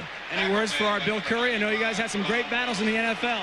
Yeah, Bill's a great player, and I enjoy playing against him. Thanks so much. Thank you. Guys? Bill, you can stop shaking now. He's at a safe distance. Yeah, he was very kind. He did enjoy playing against me, I'll guarantee you that. He was a heck of a football player, and he was relentless. And young people pick that up from their dads, and that's the way Keith played. Huntington pulled down by Javon Bush, did not get the first down. Walker lays into another one. Green's fair catches at the 16. Crowd wanting a halo violation penalty. Now, it is very important for Clemson to answer with something here. They don't have to score points. They need to get their offense motoring again. They have horrific statistics for the whole game based on anything else they've done this year that bears no comparison at all. Tough time for both offenses, but it's time for Clemson to answer what Mississippi State was able to do with their last field position. And Brandon Streeter returns. Got the shoulder x-rayed, it checked out, and he checks in. Pass is batted into the end zone by Willie Blade, one of those 300-pound D linemen who, believe it or not, looking at him, runs a sub-5 flat in the 40. Yep. Joe Lee Dunn said not any of these guys is under 5 flat. That's incredible. For 300-pound men, you might think you'd see that in the NFL. This guy's coming as if he were an outside linebacker. No blocker. The ball should be lofted over him, but he's a good enough athlete to get up and tip it. Streeter faked the draw, wishes he'd given it away because Prather's there to bury it. Yeah, I'll tell you, these guys can flat do it.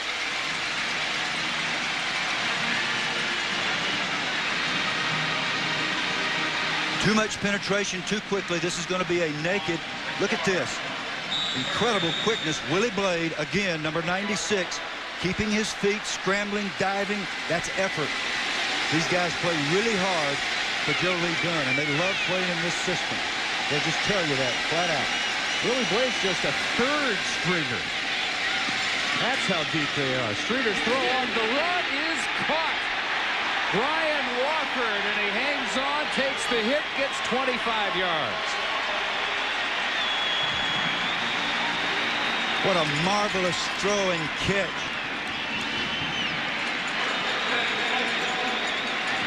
Nice protection. Good idea to sprint out. Good job of cutting the blitzing linebacker by Bernard Rambert, number 20. And fantastic concentration to make the catch down the field by Wofford. Robert Bean drilled him pretty good, but he moves it to the 35. And the run by Rambert for a couple. Rob Knight, one of those talented, quick, backup defensive linemen, making the tackle. Theo Mugros, the right guard for Clemson, comes up limping. Yep, Theo was the 4th string nose guard, Tommy was telling us. They said, geez, this guy's going to be the 4th stringer at defense. Let's try him on offense. And he's the toughest guy up front. He's not very big, but he is the grit of the offensive line.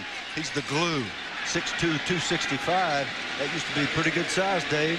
Little guy now. Well, average guy for their line, and he's replaced by Will Merritt, even smaller, 6'3", 250.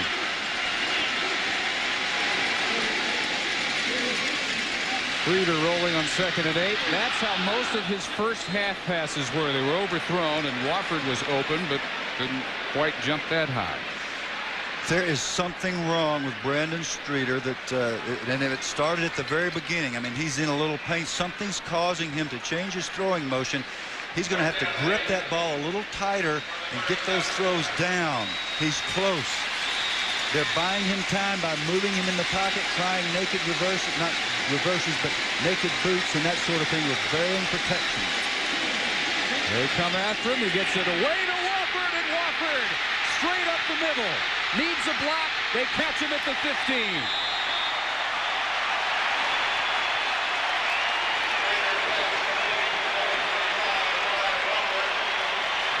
Robert Bean ends a 48-yard game.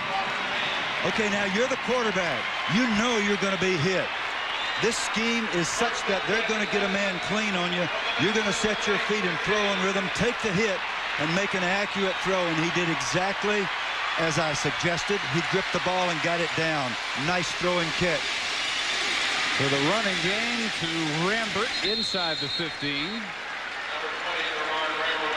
They've got a nice mix going now between the run and the pass. A very nice mix, and I want to remind one and all that the competition in the trenches down here is extremely vigorous. I mean, these cats are knocking the stuffings out of each other. They're playing for keeps, and every now and then you're going to see somebody go down.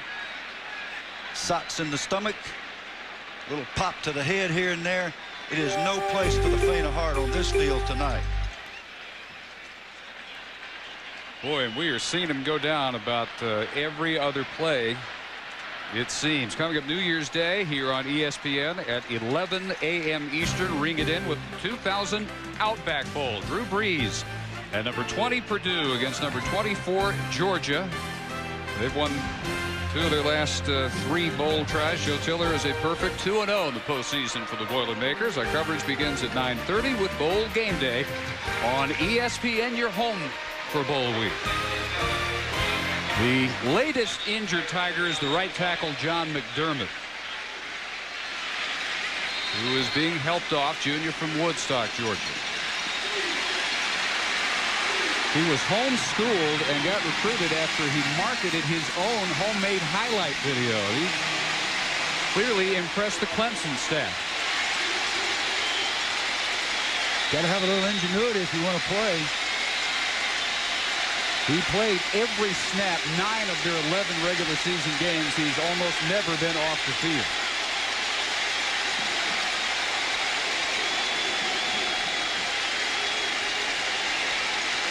Reader, 2nd and 7. Batted away, almost an interception for Kevin Sluter. And we go down to Dave Ryan. Well, guys, one of the big leaders for Mississippi State's defense cannot play here in the second half, and we wonder if that has a factor in terms of a big long play we saw Clemson hit on offense. Ashley Cooper, tendonitis aggravated in his right knee when he was hit on that knee after his interception in the first half. So now he's just shouting up a storm on the sideline for Miss State, trying to be a big leader. That is too bad for Ashley Cooper. We really enjoyed getting a chance to meet him. He's first team All-SEC, second team All-America. Invaluable to their scheme.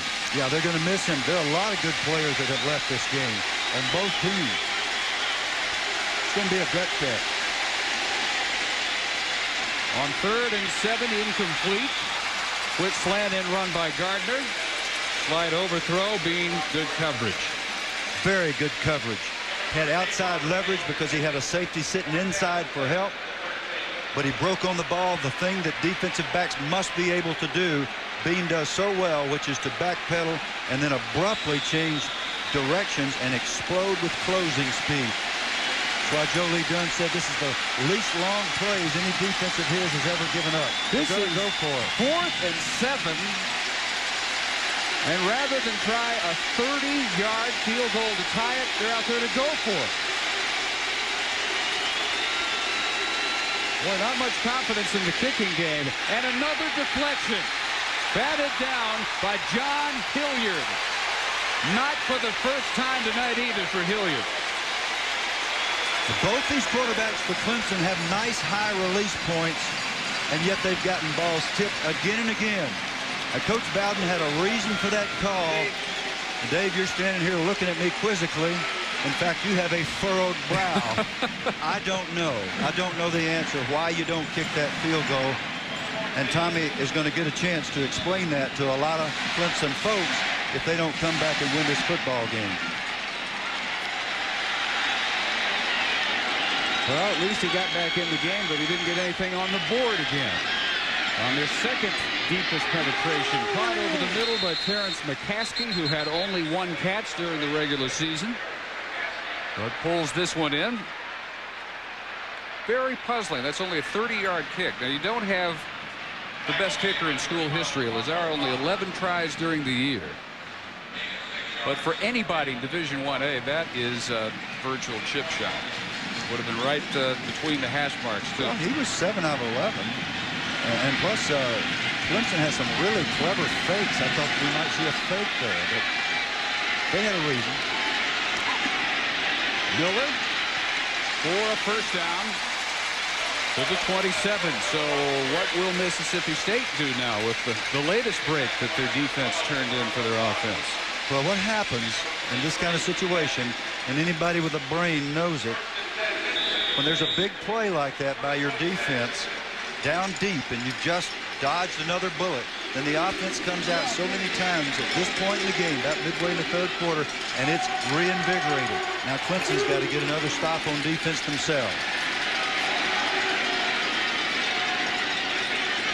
Bulldogs out the offset eye. Rod Gibson in the fullback. They come after Madkins. He got it off, and the second catch of this drive by McCaskey, twice as many as he had all season on this one possession. But again, this half a year with a broken wrist, he's hit by DeMarco Fox.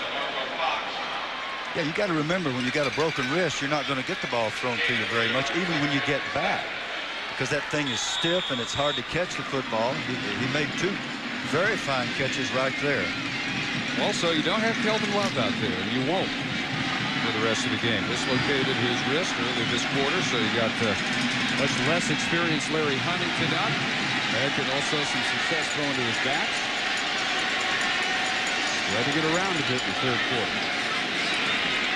Adams coming after him again, gets that one off to a back. Griffith, the fullback, head-to-head contact with Robert Carswell, the free safety, who is down a little longer than usual. It's 14 yards.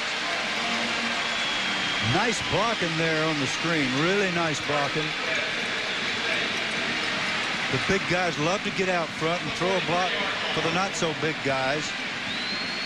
I'm telling you, it is almost every other play. We're seeing somebody help to a bench. Well, these are serious collisions. The guys hadn't played in a long time. When you hadn't played in a month, the collisions feel a little more stout. That's just part of football and part of the bowl process. Carswell to the Tigers about what Ashley Cooper is to the Bulldogs. And we'll wait to see if he can come back in. Another 1st and 10 for Madkins, 43. Whistles right as he gets the snap. That flag was thrown from way back in the secondary. Prior to the snap, delay a game on the offense. 5 yards, still first down. Jackie's not going to enjoy writing that down. They average over 10 penalties per game, and they've exceeded that tonight, meaning his Mississippi State Bulldogs. And that kind of thing can be a drive killer. And wouldn't you know that Madkins makes his best throw of the evening on the outcut, on the very play when he let the clock expire.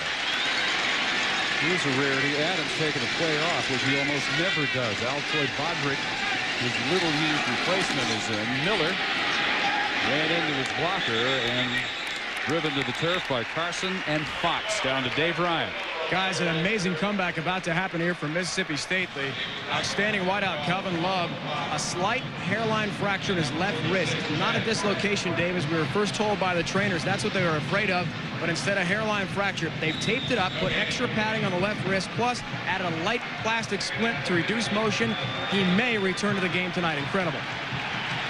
Yes, it is.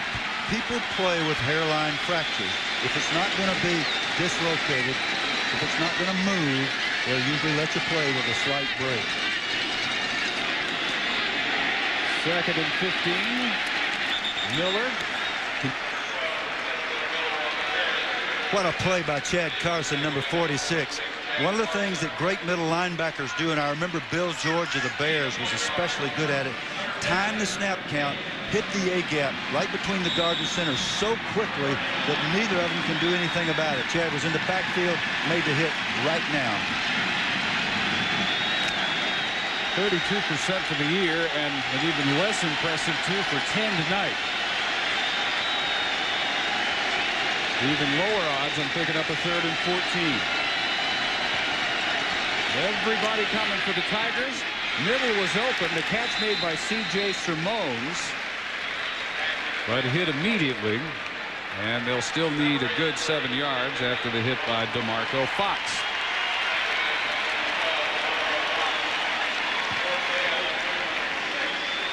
So the Bulldogs will again have to get Walker out to kick it away. Well, that time, very cleverly, Reggie Herring came up and forced the hot throw, knowing they might hit it, but the tackle would be made for less than a first down. The blitz affected the short game. Really the second shank, almost a shank by Walker. Bounces right to Joe Don Reams. His return to the 17. With the bounce, kick by Walker, 40 yards. 3-0 Bulldogs, late third quarter.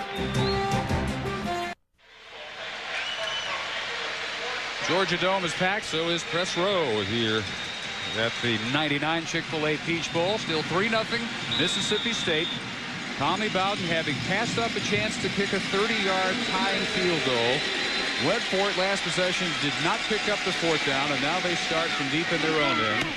Brandon Streeter starts it off with a completion to Matt Bailey, the sophomore from nearby Stone Mountain, Georgia. But you and I probably like the crowd, at least the ones wearing orange, still trying to figure out what he was thinking about not kicking that tying field goal. Well, I don't think it was a good decision, but I will say I think the reason that Tommy made it is that he believes that they're not going to get down there very often. If they're going to need more than 3 points to stay in this game, I think he'll say we needed the touchdown, we had to go for it. Stretching catch. Good enough for the first down by Rod Gardner. Tough part of that explanation is if you get the 3, then you're still in the game. Here's Gardner. Yeah, Gardner with another nice throw, or rather a nice catch. Not such a nice throw by Streeter, but at least low enough that he had a shot at it, and he brought it down for the first. Tigers moving better with Streeter returning. Going deep for Gardner. Turn inside first, and the throw was over the outside shoulder. Robert Bean was with him stride for stride anyway. Yeah, actually, Gardner became the defender there, and he made a good play by keeping Bean from having a chance to catch it. The ball ended up being out of bounds, but Bean had the best shot at it. Gardner should have been outside Bean, but Bean denied him that, and so Gardner pulled him back and kept him from catching it. Clemson into their fast-paced offense. Good snap. Quick roll, and it opens up now for Streeter. We'll see how that shoulder takes the hit. The hit delivered by Eugene Clinton. I'm going to tell you, Brandon Streeter is a tough son of a gun. The guy's had a broken collarbone, a dislocated hip. He got hurt again tonight. He comes back out there, and he is fearless. He steps up and throws under pressure. He has not had a good night. He's undaunted. He doesn't hang his head. He just keeps playing, and that's what you have to do in football. Well, we're late third quarter. What Bowden needs is to pick up this 3rd and 2, and Darius Grant heads to the bench for Mississippi State. And we'll get a quick uniform adjustment.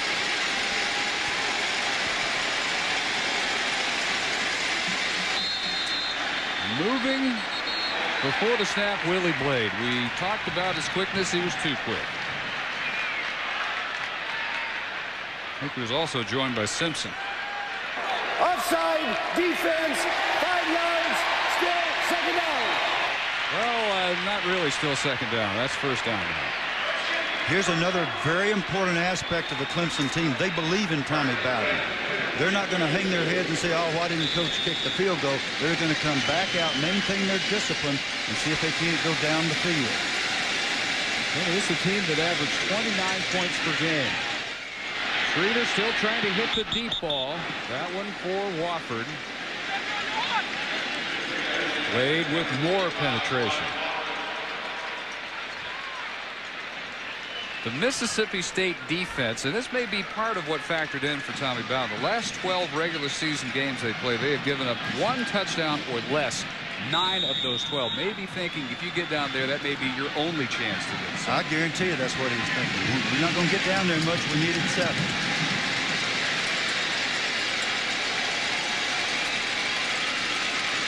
Streeter, quick roll right, delivers deep again, and incomplete. And this time, Mal Lawyer was open. One of the critical factors that the Clemson coaches noted for us is Our receivers are going to have the ability to escape press coverage from these excellent defensive backs. Sometimes they do, sometimes they don't. But when they do, Mr. Accuracy has got to hit them with the ball. This guy completed 67.7% of his passes this year. He can do it. He's got to get back to himself. Easier said than done. Not at all himself tonight, Bill. 12 of 31. He does have 210 yards. Hit a couple of big ones. Tries to set up the inside run for Wofford, who talked it up. I don't know if they'll rule that a catch and fumble or an incompletion. They're calling it a fumble. And a recovery for Mississippi State. Dorsett Davis. The backup defensive tackle, sophomore from Cleveland, Mississippi, makes the recovery. Josh Morgan, number 47, makes one of the plays of the night. Coming from his free safety spot. He's right on his man. He's in man coverage, and he makes the clean hit, knocks the ball loose cleanly. Once again, terrific field position for Mississippi State's offense. On that look, it was clear that he had not only possession, but had taken a couple of steps. So a good call on the fumble and a good recovery by Davis. That swing pass intended for Chris Rainey ruled incomplete. Not a backwards pass.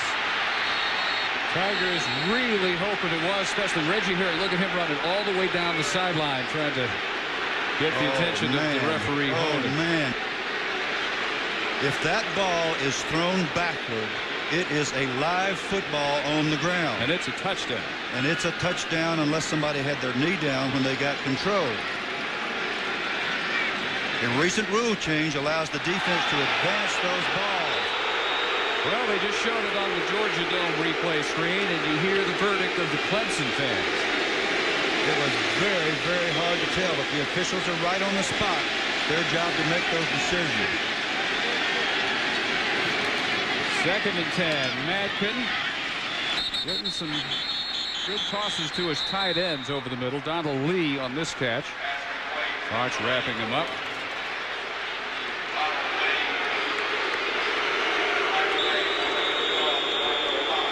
Well, the boos continue from the Tiger faithful. Here's why. Let's see. Is this a backward pass or not? You see the flare back. Very, very close. And I'm not sure the officials were in position.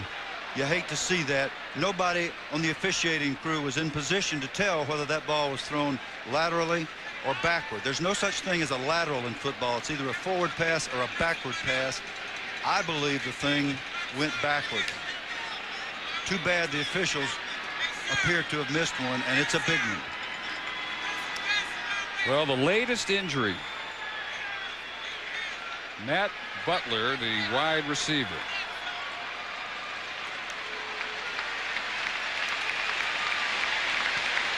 On looking at that, it looked like it was thrown right along the same yard line. What maybe skewed it a little bit was the fact that after he put his hands on the ball, the receiver kind of backed up a little bit. His body was behind the line of the pass, but I don't necessarily think the pass was backwards. Looked like it was right on the line. We could argue about that, but the official was not in position to see it and make the right call.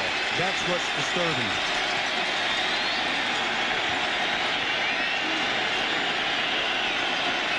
Final seconds of the 3rd quarter. Madkin ready to go deep, but no receiver was as Grindle broke off the pattern. Love is back in there, and he could not have been the intended receiver. He was 30 yards away from the pass.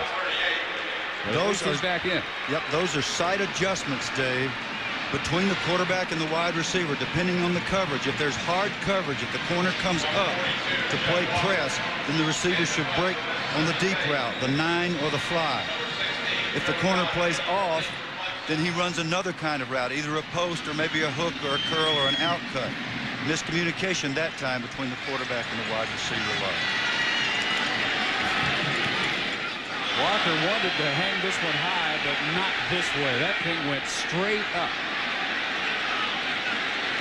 Their all-time career leading punter as far as average per kick has really had an inconsistent night. He gets a roll to turn this one into all of 19 yards. That might have been his highest kick of his career. I bet. Excellent loft on that. That was up near the banners. Looked like one of your sand wedges, David. Also straight up and for very little yardage. Well, that's better than rolling in the way I do. Well, we also keep count of punts inside 20, and he'll get one of those. Look here. 19. Yet another weird spread formation. 5 receivers on that right side, and Reams makes the catch for lost yardage. Eugene Clinton up to make the play on Jodan Reams. As the third quarter comes to a close, we finally saw points on the field goal for Mississippi State.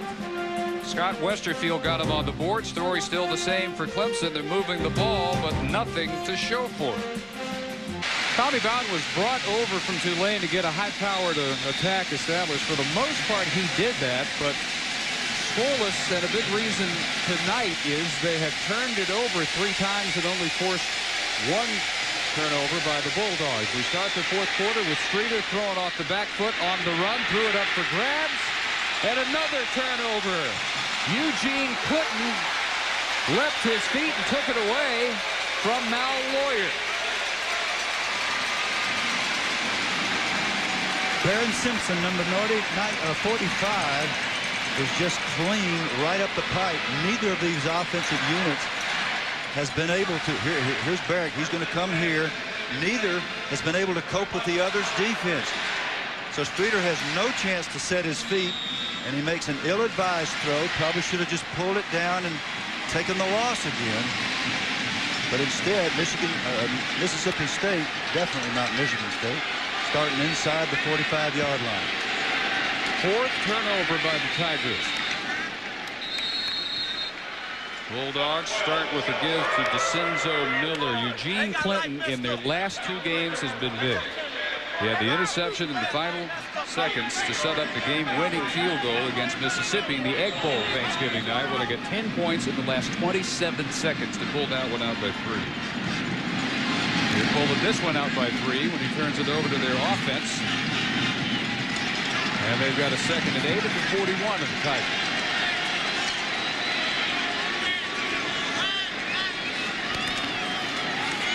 DeCenzo Miller again bounces off a couple of hits, has a first down near the 31. And we check in with Dave Ryan. Well, guys, the Mississippi State defensive players we talked to the other day, Baron Simpson and Ashley Cooper, they call themselves the fourth quarter dogs. It's a nickname they came up with at the beginning of the year because really they own the fourth quarter. Even had T-shirts made up they wear under their pads to get them psyched up. And you got to admit they've done very well in the fourth quarter defensively. 3.7 points per game in the fourth, a total of 37 points surrendered in the last quarter all year long. They hang in there. They give their offense a chance to win it, which they did 5 times, or 5 games decided. They won 4 of them in the final minute. Madkins being chased. That throw bangs off the helmet of Chad Carson down there in coverage. It is nothing new for the Bulldogs to have it come down to the final seconds. Started with Auburn down 13, wanted by 2. LSU wanted by 1. Kentucky, a last-second field goal to win that one by 1. And in that final 27 seconds, Ole Miss goes from celebrating to a stunned 23-20 defeat. They, however, lead this one and look to add to a 3-0 lead. It's going to be Clemson having to put together a fourth quarter comeback. Bulldogs at 2nd and 10. Madkins pass caught inside the 15. And after returning with the wrapped up wrist and the hairline fracture, Kelvin Love hangs on for 21 yards. So many times in a situation like this, the team that has been doing this the most has an advantage on the other one, and this is Mississippi State's style. They're used to playing in these pressure situations. Madkins, calm, cool, collected. Those were his words in speaking with us day before yesterday, and now he puts it into action. It's impressive to see. Bulldogs never really got within a sniff of the Tigers' goal line in the first half. Their second penetration inside the 15 here in the second half, and the marker is down after the carry by Justin Griffith.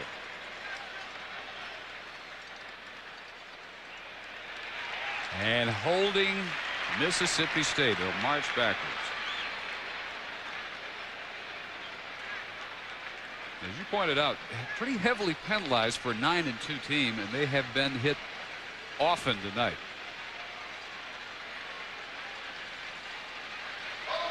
Twelfth penalties. We've seen penalties stop at least 2 other drives that we can recall, Dave.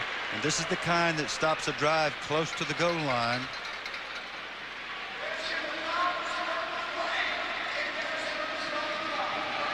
Well, they've got their frontline group in there. Womack, Fair, Moody, all the rest of the starting offensive line. Clemson backup defensive line in there. And this will back them all the way up to the 23. But these are 2 well-conditioned teams based on what we've seen. They look like they haven't missed a beat. Love back in making a big catch. Fresh legs now. That doesn't hurt. Bulldogs go to a 4-wide look. First and 21. Adams made the hit. They got the pass off, and then taking the hit was Miller by Fox and Carswell. They congratulate themselves. Pressure on the quarterback. I don't even have to tell you. Number 43 right there, coming like he's shot out of a cannon again and again and again. Madkins going to dream about that 43 for a long, long time. In Madkins' defense, this is a nice throw. Look like a little alligator arms there. You're going to get hit anyhow, DeCenzo. You might as well come down with the football.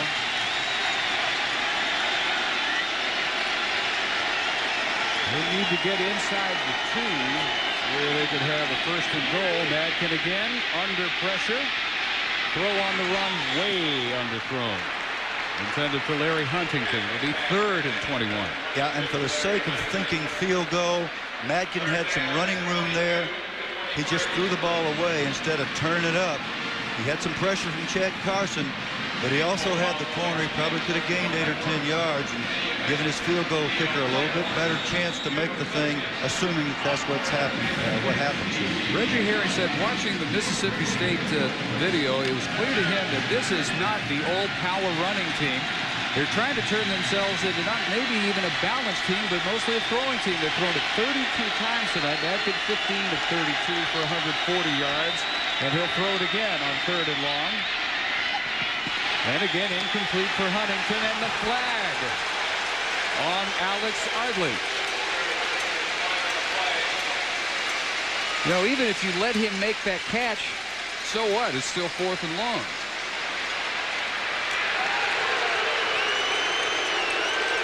When you're sitting back off your man, it's a very delicate call in terms of how quickly you break on the ball and when you make contact. Here's the call.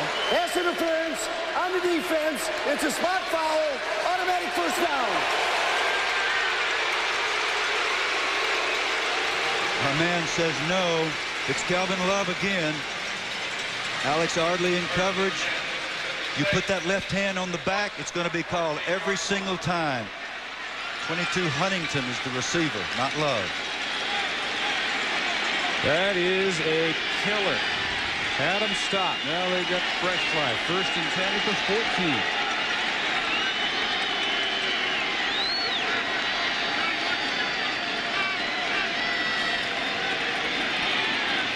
Madkin overthrowing Miller. They might have given Miller an illegal motion penalty. He seemed to break for the line before the snap, but no flag.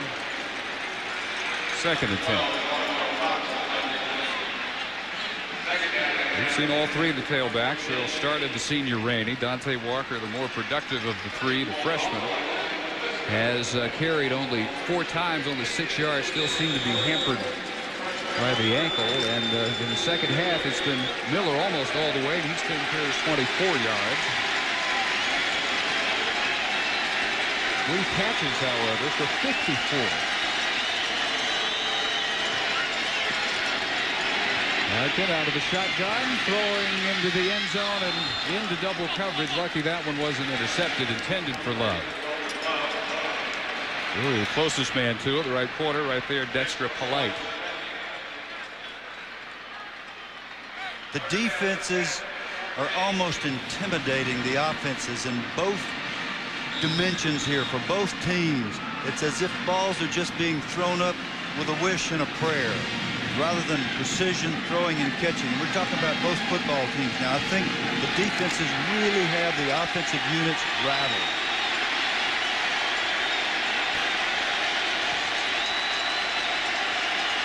Third and 10.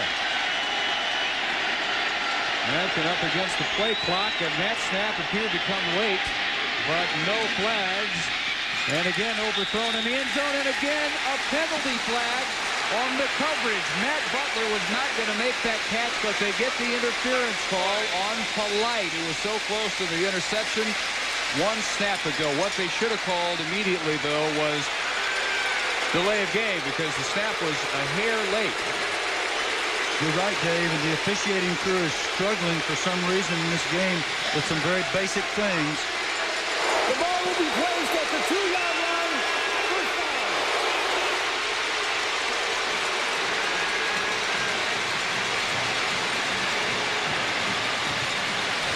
Well, they bailed him out twice now. Both corners. Hardly first, Polite this time. Oh, man, that's an incredible call. I don't see the interference. I don't understand the call.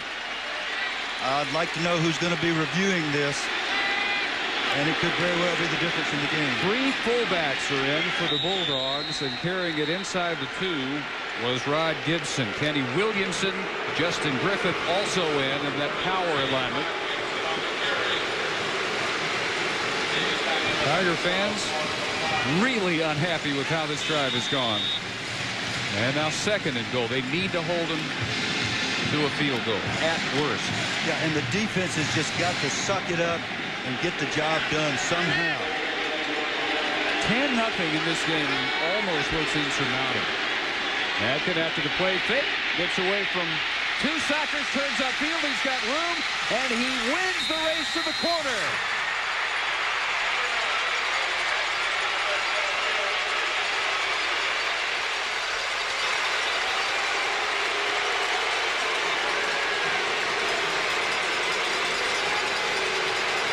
Our first touchdown, and it came down to a race to the flag between Keith Adams and Wayne Madkin, who beat Adams by an inch.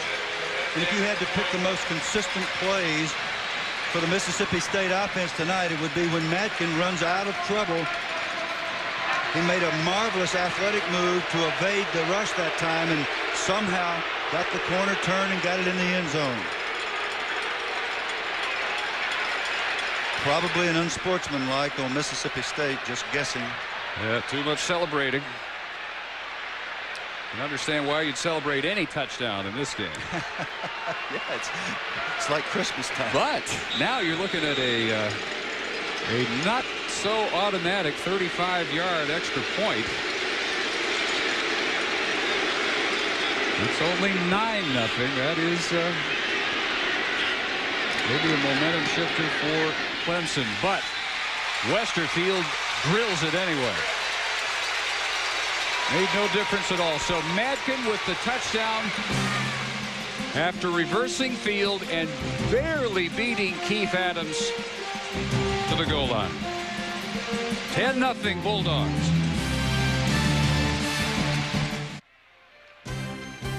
ESPN's exclusive presentation of the 1999 Chick-fil-A Peach Bowl is presented by Chick-fil-A. We didn't invent the chicken, just the chicken sandwich. And in part by Ford Outfitters. No boundaries.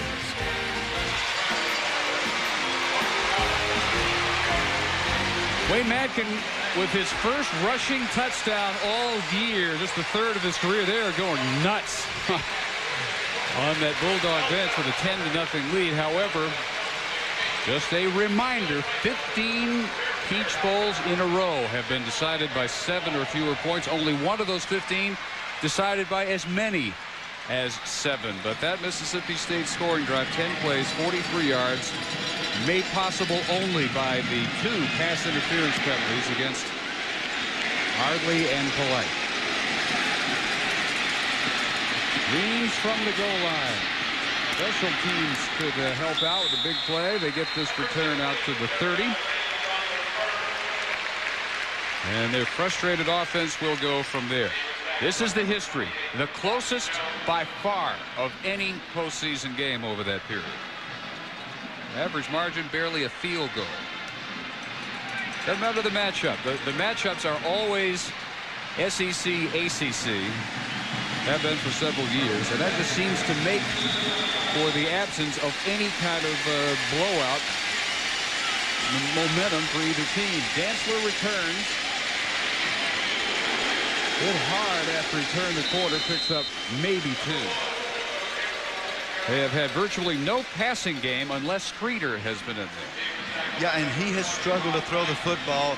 Don't forget, Woody Dantzler's thrown for over 1,000 yards, too. It's such a rare situation, 2 QBs having thrown for over 1,000, so he's capable. That's a quick look to the bench, make sure he's got the play. And he gives to Rambert, who loses yardage, hit quickly by Barris Grant, the middle linebacker, and we check in with Dave Ryan. Well, Dave, after that Wayne Madkins touchdown run, Joe Lee Dunn, the defensive coordinator of Mississippi State, came right to his defense on the bench and said, look, the offense did its job. Now let's do our job. Finish this game. And, guys, after talking with the players, we know how much they really love Joe Lee Dunn. They're going to do the best they can for him. He gives them freedom, and they repay him with fanatical effort. Brandon Streeter back in on 3rd and long.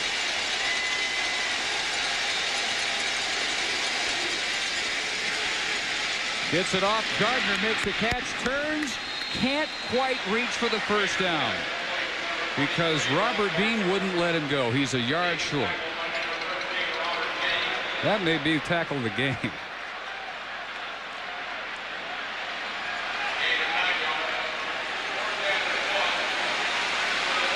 Nice throw and catch here, but not enough. Too little, too late. Good job by Bean to get his man on the ground just short of the first down. There was nobody behind Bean. No. Big defensive play and a sure tackle. 1 yard shy. So they come after Romano, and we're going to have a flag. Romano went down. Miller returns this punt. But the Clemson Tigers will get a break. Robert Bean came after Romano. Yep, Bean's their punt blocker. And he just made a mistake. You teach punt blockers to stay on their feet, run through the football, take it off the kicker's foot at the point of the kick. Don't dive, because when you dive, this happens. He just barely touched him, but it was 4th and a yard. So even if they call running into the kicker, nope, they're going to call roughing. I don't know about roughing. I don't like that call either. Bean was trying to pull off. He barely touched him, and they flagged him for roughing the punter. So now you got, here's the same old story. It's a litany. Good field position. When you start a drive inside the opponent's 50, man, you're supposed to score touchdowns. Especially a high-powered offense like this. I don't care who the defense is. Romano's pirouette after that bit of contact really influencing that play, and so they're in Bulldog territory. Threading that through, great coverage, is Streeter to Mal Lawyer. Now the alternation right now, they had Dantzler in when they were trying to run the ball. When they had to throw it, Streeter came in on 3rd and 10. Streeter starts this series. Yep, that kind of thing can make it tough for a team, or the team can respond to it. It seems to me that Clemson has the kind of mix between Dantzler and Streeter that it doesn't bother either of them. They just go out and play. Streeter started 6, Dantzler 5. They're used to both. Streeter with as much time as he's had all night, and he threads another one, and Gardner again can't get loose from Bean, but he does have a nice gain of 13, and they're down to the 27 with a first down. And we're seeing a hot quarterback here with an opportunity to come back in the game after having been stopped. Now Streeter and his mates have got to take advantage. Good protection. Good job up front. Brady Washburn, number 77, picking up the blitz. That's an exception for the evening. Complete again. Yep. And Gardner again. That's right, David. When the quarterback gets a little bit hot, late hit. Receivers start grabbing balls. The defense gets a little frustrated, and the next thing you know, you got a football game.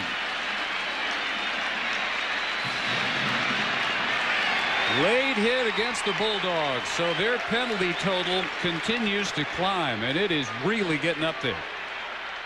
We had a game that was logging into a little bit of a bad feeling for Clemson until the penalty of roughing the kicker. Now suddenly they're playing a little differently. They got another nice call there. You can't throw the guy to the ground after you get him out of bounds. You're supposed to release him. Those are the kinds of judgment calls that coaches argue, but they will be made, especially in a fiercely contested game like this. When it gets physical, the officials take control if they do it. Boy, tough to overcome. 15 penalties, 128 yards. Here comes another one. That time, trying to outguess the snap count was the nose guard Alvin McKinley. Yep, he may have been doing that. Offsides, defense, 5 yards, first down. Dave, there's an old trick that centers know, and Kyle Young is just a sophomore, but he may have learned the white knuckle deal. And then Alvin might have been checking his knuckles, and you just kind of squeeze the ball ever so slightly, and the defensive lineman's response is electric. I'm not saying he did that. I'm just saying that some people have. Nope, he didn't do it. He didn't do anything. McKinley was just guessing. First and goal. Randall right up the middle. Did he get in? No call yet. Another of the least understood rules in football. And Rambert should have gotten that ball in. A good back turning it up that gets that close to the goal line has got to make it cross that plane. You get to this point against Mississippi State, you don't have any guarantees. Couldn't get in, but he does get him a first and goal again from an inch away. Streeter on the sneak. And he is in. Touchdown Clemson. They are at last on the board.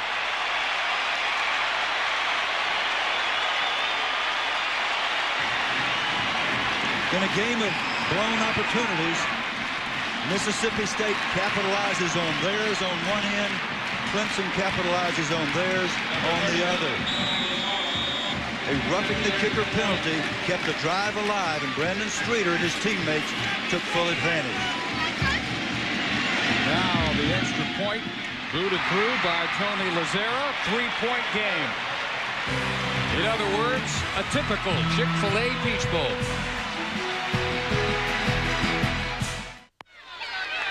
Back in the Georgia Dome, Dave Barnett, Bill Curry, Dave Ryan, 10-7 Mississippi State on the quarterback sneak by Streeter. They had 1st and 5, not quite goal to go after the offsides penalty.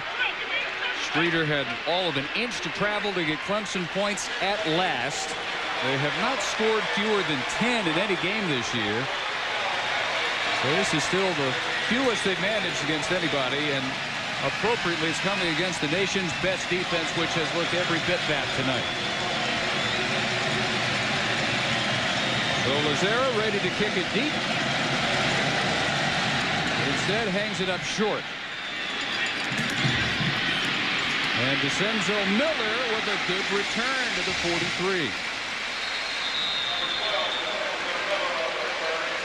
Coming up, following the game, it's time for SportsCenter. Dan Patrick and Carl Ravitch will talk about, among other stories, taking it easy in the Big Easy. We'll have Chris Berman's 2-minute drill. And the question of the night, who is the NFL team of the 90s? Would that have to be the Cowboys? Who else won 3 Super Bowls? Well, they'll discuss it immediately following the Chick-fil-A Peach Bowl on SportsCenter. 8:07 to go. Wayne Madkins takes over in good shape at his 43. Real good shape because of such a poor kick. That ball's got to be kicked much higher, forcing the fair catch around the 25 or 30-yard line. You don't want to get it to him out at the 43. Field position again. Madkins sees Adams come at him. Had to throw that one away. Holloman also bearing down on him. Where's the flag? Save the Tigers. There is no grounding flag. They appear very reticent to keep calling that, but they called it on him twice, and they could have called it twice more the second half. They just don't seem to want to throw that flag on him anymore. They should have made the call there. Keith Adams, omnipresent Keith Adams, coming off the corner. Probably should have made this tackle, but one of the things that Wayne Madkin does best is to evade the rush. One of the things he does the most poorly is to throw it into open spaces where there are no burgundy jerseys. I don't know why they didn't call it. It's a mystery to me.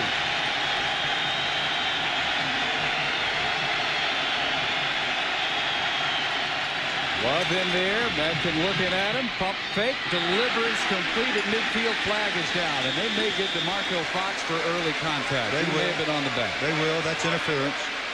DeMarco Fox was clearly on the back.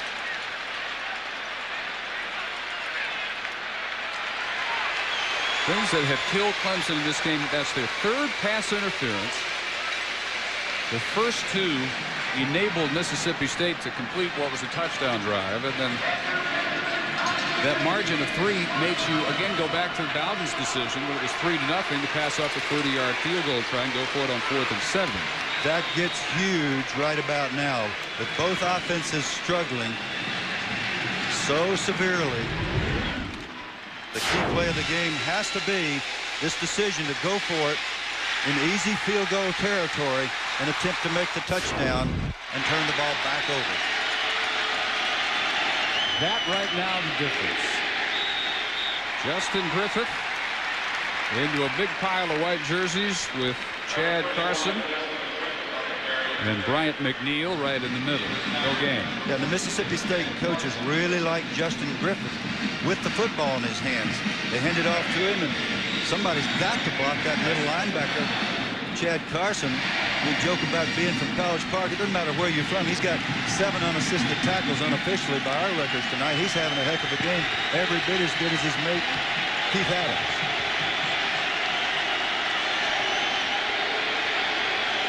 Four wides again. Madkin has to bounce off contact again. There's some room, and he'll keep to the 47 of Clemson. Knocked out there by Ardley. You really have to take your hat off to Madkins in his ability to escape rushes. He could have taken 4 or 5 more big sacks tonight, but he's got excellent peripheral vision, what Alex Hawkins used to call perennial vision.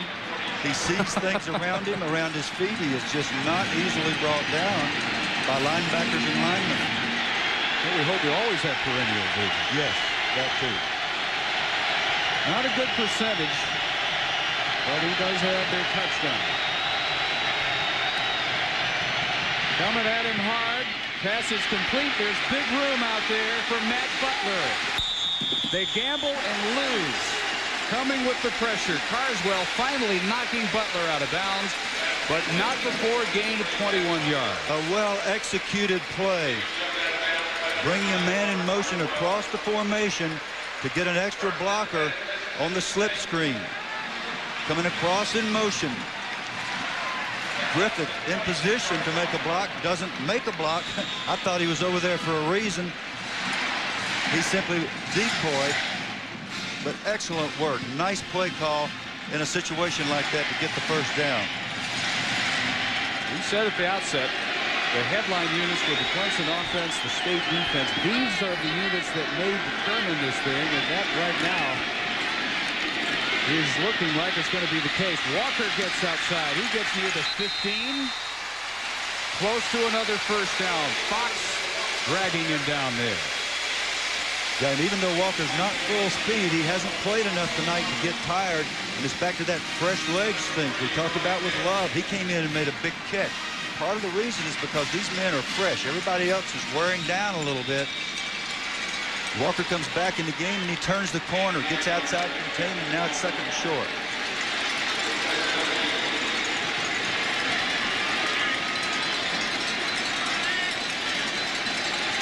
Griffith and Walker. The eye behind Madkin. Love in motion. Walker to give, and he's got a first down, and he's all the way near the 12. Really impressive drive and progress for the Bulldog offense. Responding to the Tiger touchdown, narrowing the lead to 3. Yep, and offensive coordinator Sparky Woods is really mixing his plays well here. He had the little misdirection screen. Griffith was not in motion, but he went across the formation. I thought he had gone out to block, but he was decoying. He was drawing man coverage out beyond the screen. They got it down the field, and now they're knocking him off the ball and running the ball well. Nice mixture. A 322-pound on average offensive line taking the toll. Flag as Walker breaks free. Defense relaxed. They saw the flag. That'll come back. I think we got Griffith for motion. Little concentration ebbs. First things to go when fatigue sets in. Griffith moved early, wasn't really listening to the snap count. You don't expect a player like that to make mistakes, but you got to remember he's just a redshirt freshman. So they get him for the illegal shift. Sherrill's got a true freshman Walker, redshirt freshman fullback Griffith, and sophomore quarterback Madkins on this drive. Sometimes you feel like when you have a team like that, you got kiddie parade going on. You just have to hold their hand and say, here's what you do here and here's what you do there. But they're all fighting hard and they're making plays, at least physically, when they can't concentrate. 17th penalty, 133 yards. Give to Walker. Another nice hold in. To the 15 goes Dante Walker.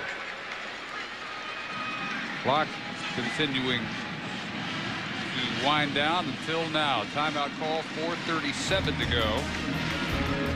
Tigers call time, trailing by 3. That's what they're playing for, the hardware. It goes to the winner of the Chick-fil-A Peach Bowl.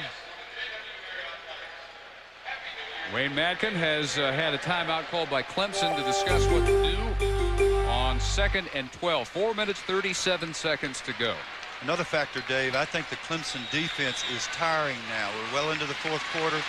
They have not been alternating nearly as much. They don't put their second stringers in nearly as much as Mississippi State. I think that's an advantage for State here.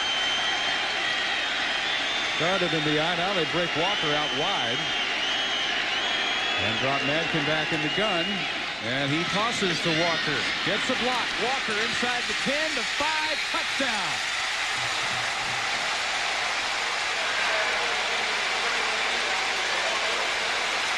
$15-yarder. Madkin has now scored a touchdown on the ground, and he throws one to the freshman Dante Walker. Yep, and veteran linebacker Braxton K. Williams, number 48 for Clemson, had a shot at this play. These are the plays that both defenses have made all night. DeMarco Fox misses. Braxton Williams right there, clean with a chance to make the play about the 10-yard line. Can't come down with him. I think that's fatigue. First touchdown catch of the year and of his career by Walker. Westerfield for the extra point. Another 10-point lead. So the Mississippi State offense, the forgotten unit, 88th best in the country compared to their #1 ranked defense. They have an answer for the Clemson touchdown. And they're back in front by 10. The kickoff unit from Mississippi State will have to let this one fly from the 20. There was a penalty on the extra point. Adam Joyner getting aired out during that break by his head coach. Nose to nose. Jackie Sherrill still awfully high. Oh, yeah, he's on the special teams coach now. Inexcusable mistake. Clemson made a terrible mistake with the short kickoff. Now Mississippi State's going to kick off from their own 20, and that's how you let people get back in the game. The booming leg of Walker, though, still drives this one all the way down to the 7.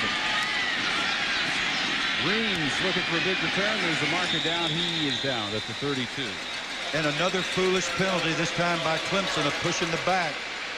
Just so obvious and just so thoughtless. And you wonder what's going through a young man's mind. Tommy Bowden wondering exactly that. Eric Meekins. On the return, pushing the back on the receiving team. 10 yards from the spot of the foul. First down. Now you make the other team kick off from the 20-yard line. You fully expect to get the ball at worst around your 40. They're going to start inside their 20, and once again, because people lose a little concentration in these situations and make big mistakes. Only the 6th penalty, though, against Clemson. A bold record, as you saw, 18 racked up by the Bulldogs. Streeter going to work. Room out there for Mal Lawyer, dragged down from behind after a gain to the 35-yard line. Tim Nelson catches him after a pickup of 17 yards. Immediately following, Dan Patrick, Carl Ravitch, Sports Center.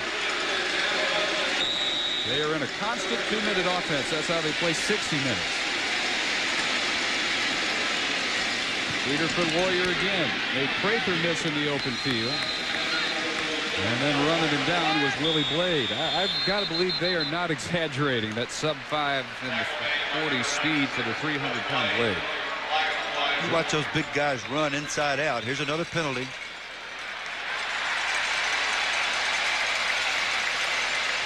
It's a clip. And if it seems like that players are just flat going crazy, they're not. It just takes the slightest edge. There's the call. Takes the slightest edge of fatigue to cause you to do things you wouldn't normally do. And look what it does to Clemson right here. And there'll be a lot of talk about the officiating here. Coaches would complain if you hung them with a new rope. But these guys have done, all in all, a good job. Another short toss to the sideline, and Mike Seth manages to get out of bounds without very much yardage, maybe 2. Sports Center next. We're down to 3:49 to go, 4th quarter. Clemson 6-5, 5 losses, 4 of them by 3 or 4 points. They lost to Marshall by 3, Florida State by 3, and the other undefeated team, Virginia Tech, they were within 6 points in the last 4 minutes. Virginia Tech, 2 late defensive scores. They win that one by 20. Deflected and almost plucked out of midair by Gardner. Yeah, and one of the candidates for player of the game, my candidate for defensive player of the game for Mississippi State is Robert Bean. Another nice break on the ball. He could play back off and let the guy catch the ball and tackle him. Nobody could blame him in a long yardage situation. He's ever the aggressor playing his game. I like that. 3rd and 19. Lawyer couldn't hang on. He got blasted by Josh Morgan. And that's the second time tonight that Josh has come up with a big hit. The first time he was called, he caused a fumble. This time we see flags. I don't know who that's on, but that was a good clean hit by Josh. There was a little extra celebrating, and it's going to be unsportsmanlike conduct, Mississippi State, sure enough. There are rules in college football against taunting. Every time you see somebody get up and dance over an opponent or gesture to an opponent, that should be called. Nelson did something, and Coach Sherrill may have a heart attack Dead here. ball, unsportsmanlike, on the defense, 15 yards, it's still 4th down. Now, do you want to keep these guys in the game by continuing to keep drives alive, by doing things that you shouldn't do? Apparently, Tim Nelson did something out there that was called because Coach Sherrill was waiting for him when he showed up on the sideline. And now it's 4th and short, and Clemson has a much better chance at making this first. 4th and 4. They're running out of chances. Streeter has that one picked off. Another Clemson turnover, and Dorsett Davis comes up with it, returns it 7 yards. Dorsett Davis, a sophomore from Cleveland, Mississippi, showed marvelous judgment. So many times you'll see a linebacker or a D lineman try to turn into a ballet dancer when they get an interception. He got on the ground and pretty much secured this victory for his team. You would not know it by looking at Jackie Sherrill. Well, I think they got some more gesturing and celebrating, apparently. Dead ball, unsportsmanlike after the interception on the defense. 15 yards will still be Mississippi's ball. First down. Toby Galladay gets the deflection. And let's see if he's the guy called for the celebration after the, after the Davis interception. All you got to do is just run over to the bench, hug your buddies, celebrate, jump up and down, but don't gesture to the opponent, don't taunt, and you won't get called. Coach Sherrill will teach off this situation. I know you're wondering, and yeah, they're close to the all-time single-game record for penalties, which is 24. Dante Walker loses. Tigers got to call timeouts now. They will call their next to last with 3 minutes 28 seconds to go. Getting desperate for Tommy Bowden. Jackie Sherrill, I think, knows every single member of this officiating crew personally, or soon will, after 20 penalties and at least that many discussions.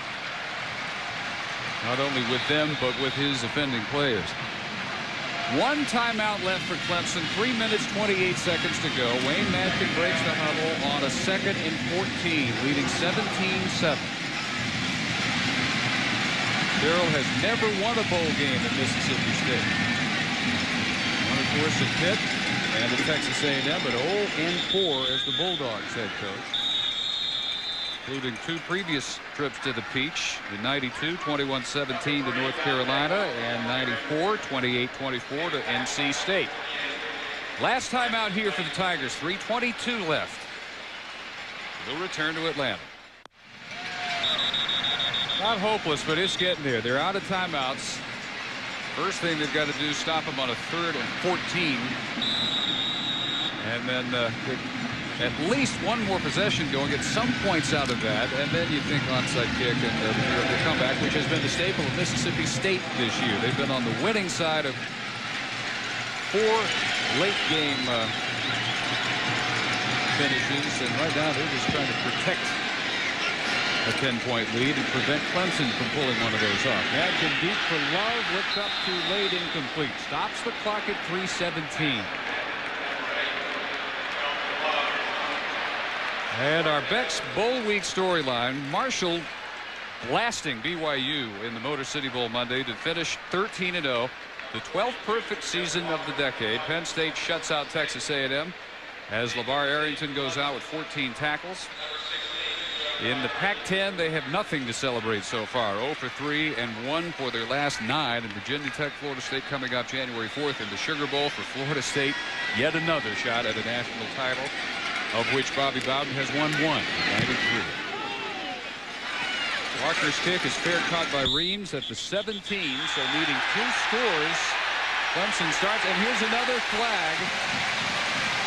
This flag happens 10 yards behind the fair catch. I have never seen a flag thrown 10 yards behind a fair catch. Well, Matt Bailey just took this occasion at the worst possible time to take a cheap shot. Number 80 for Clemson.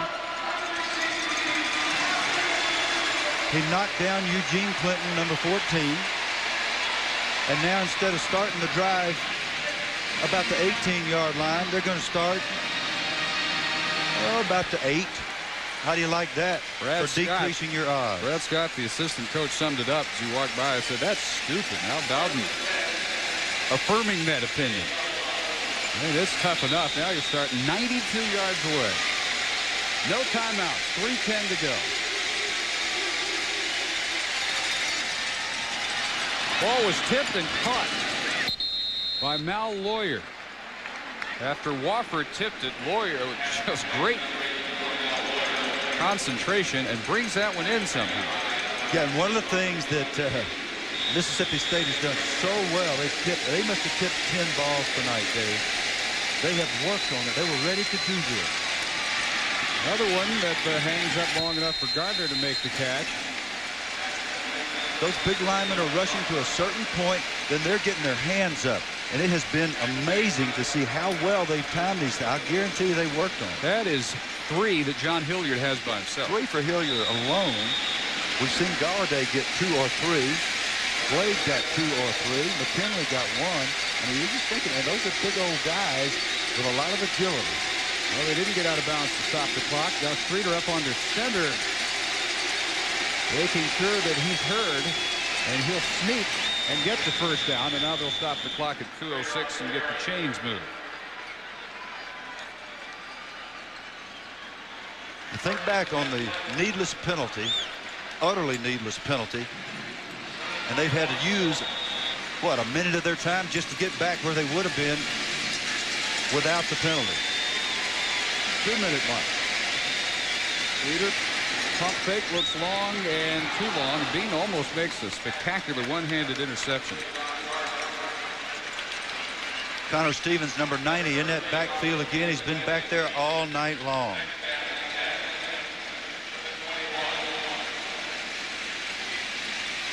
Minute 54 on 2nd and 10 coming.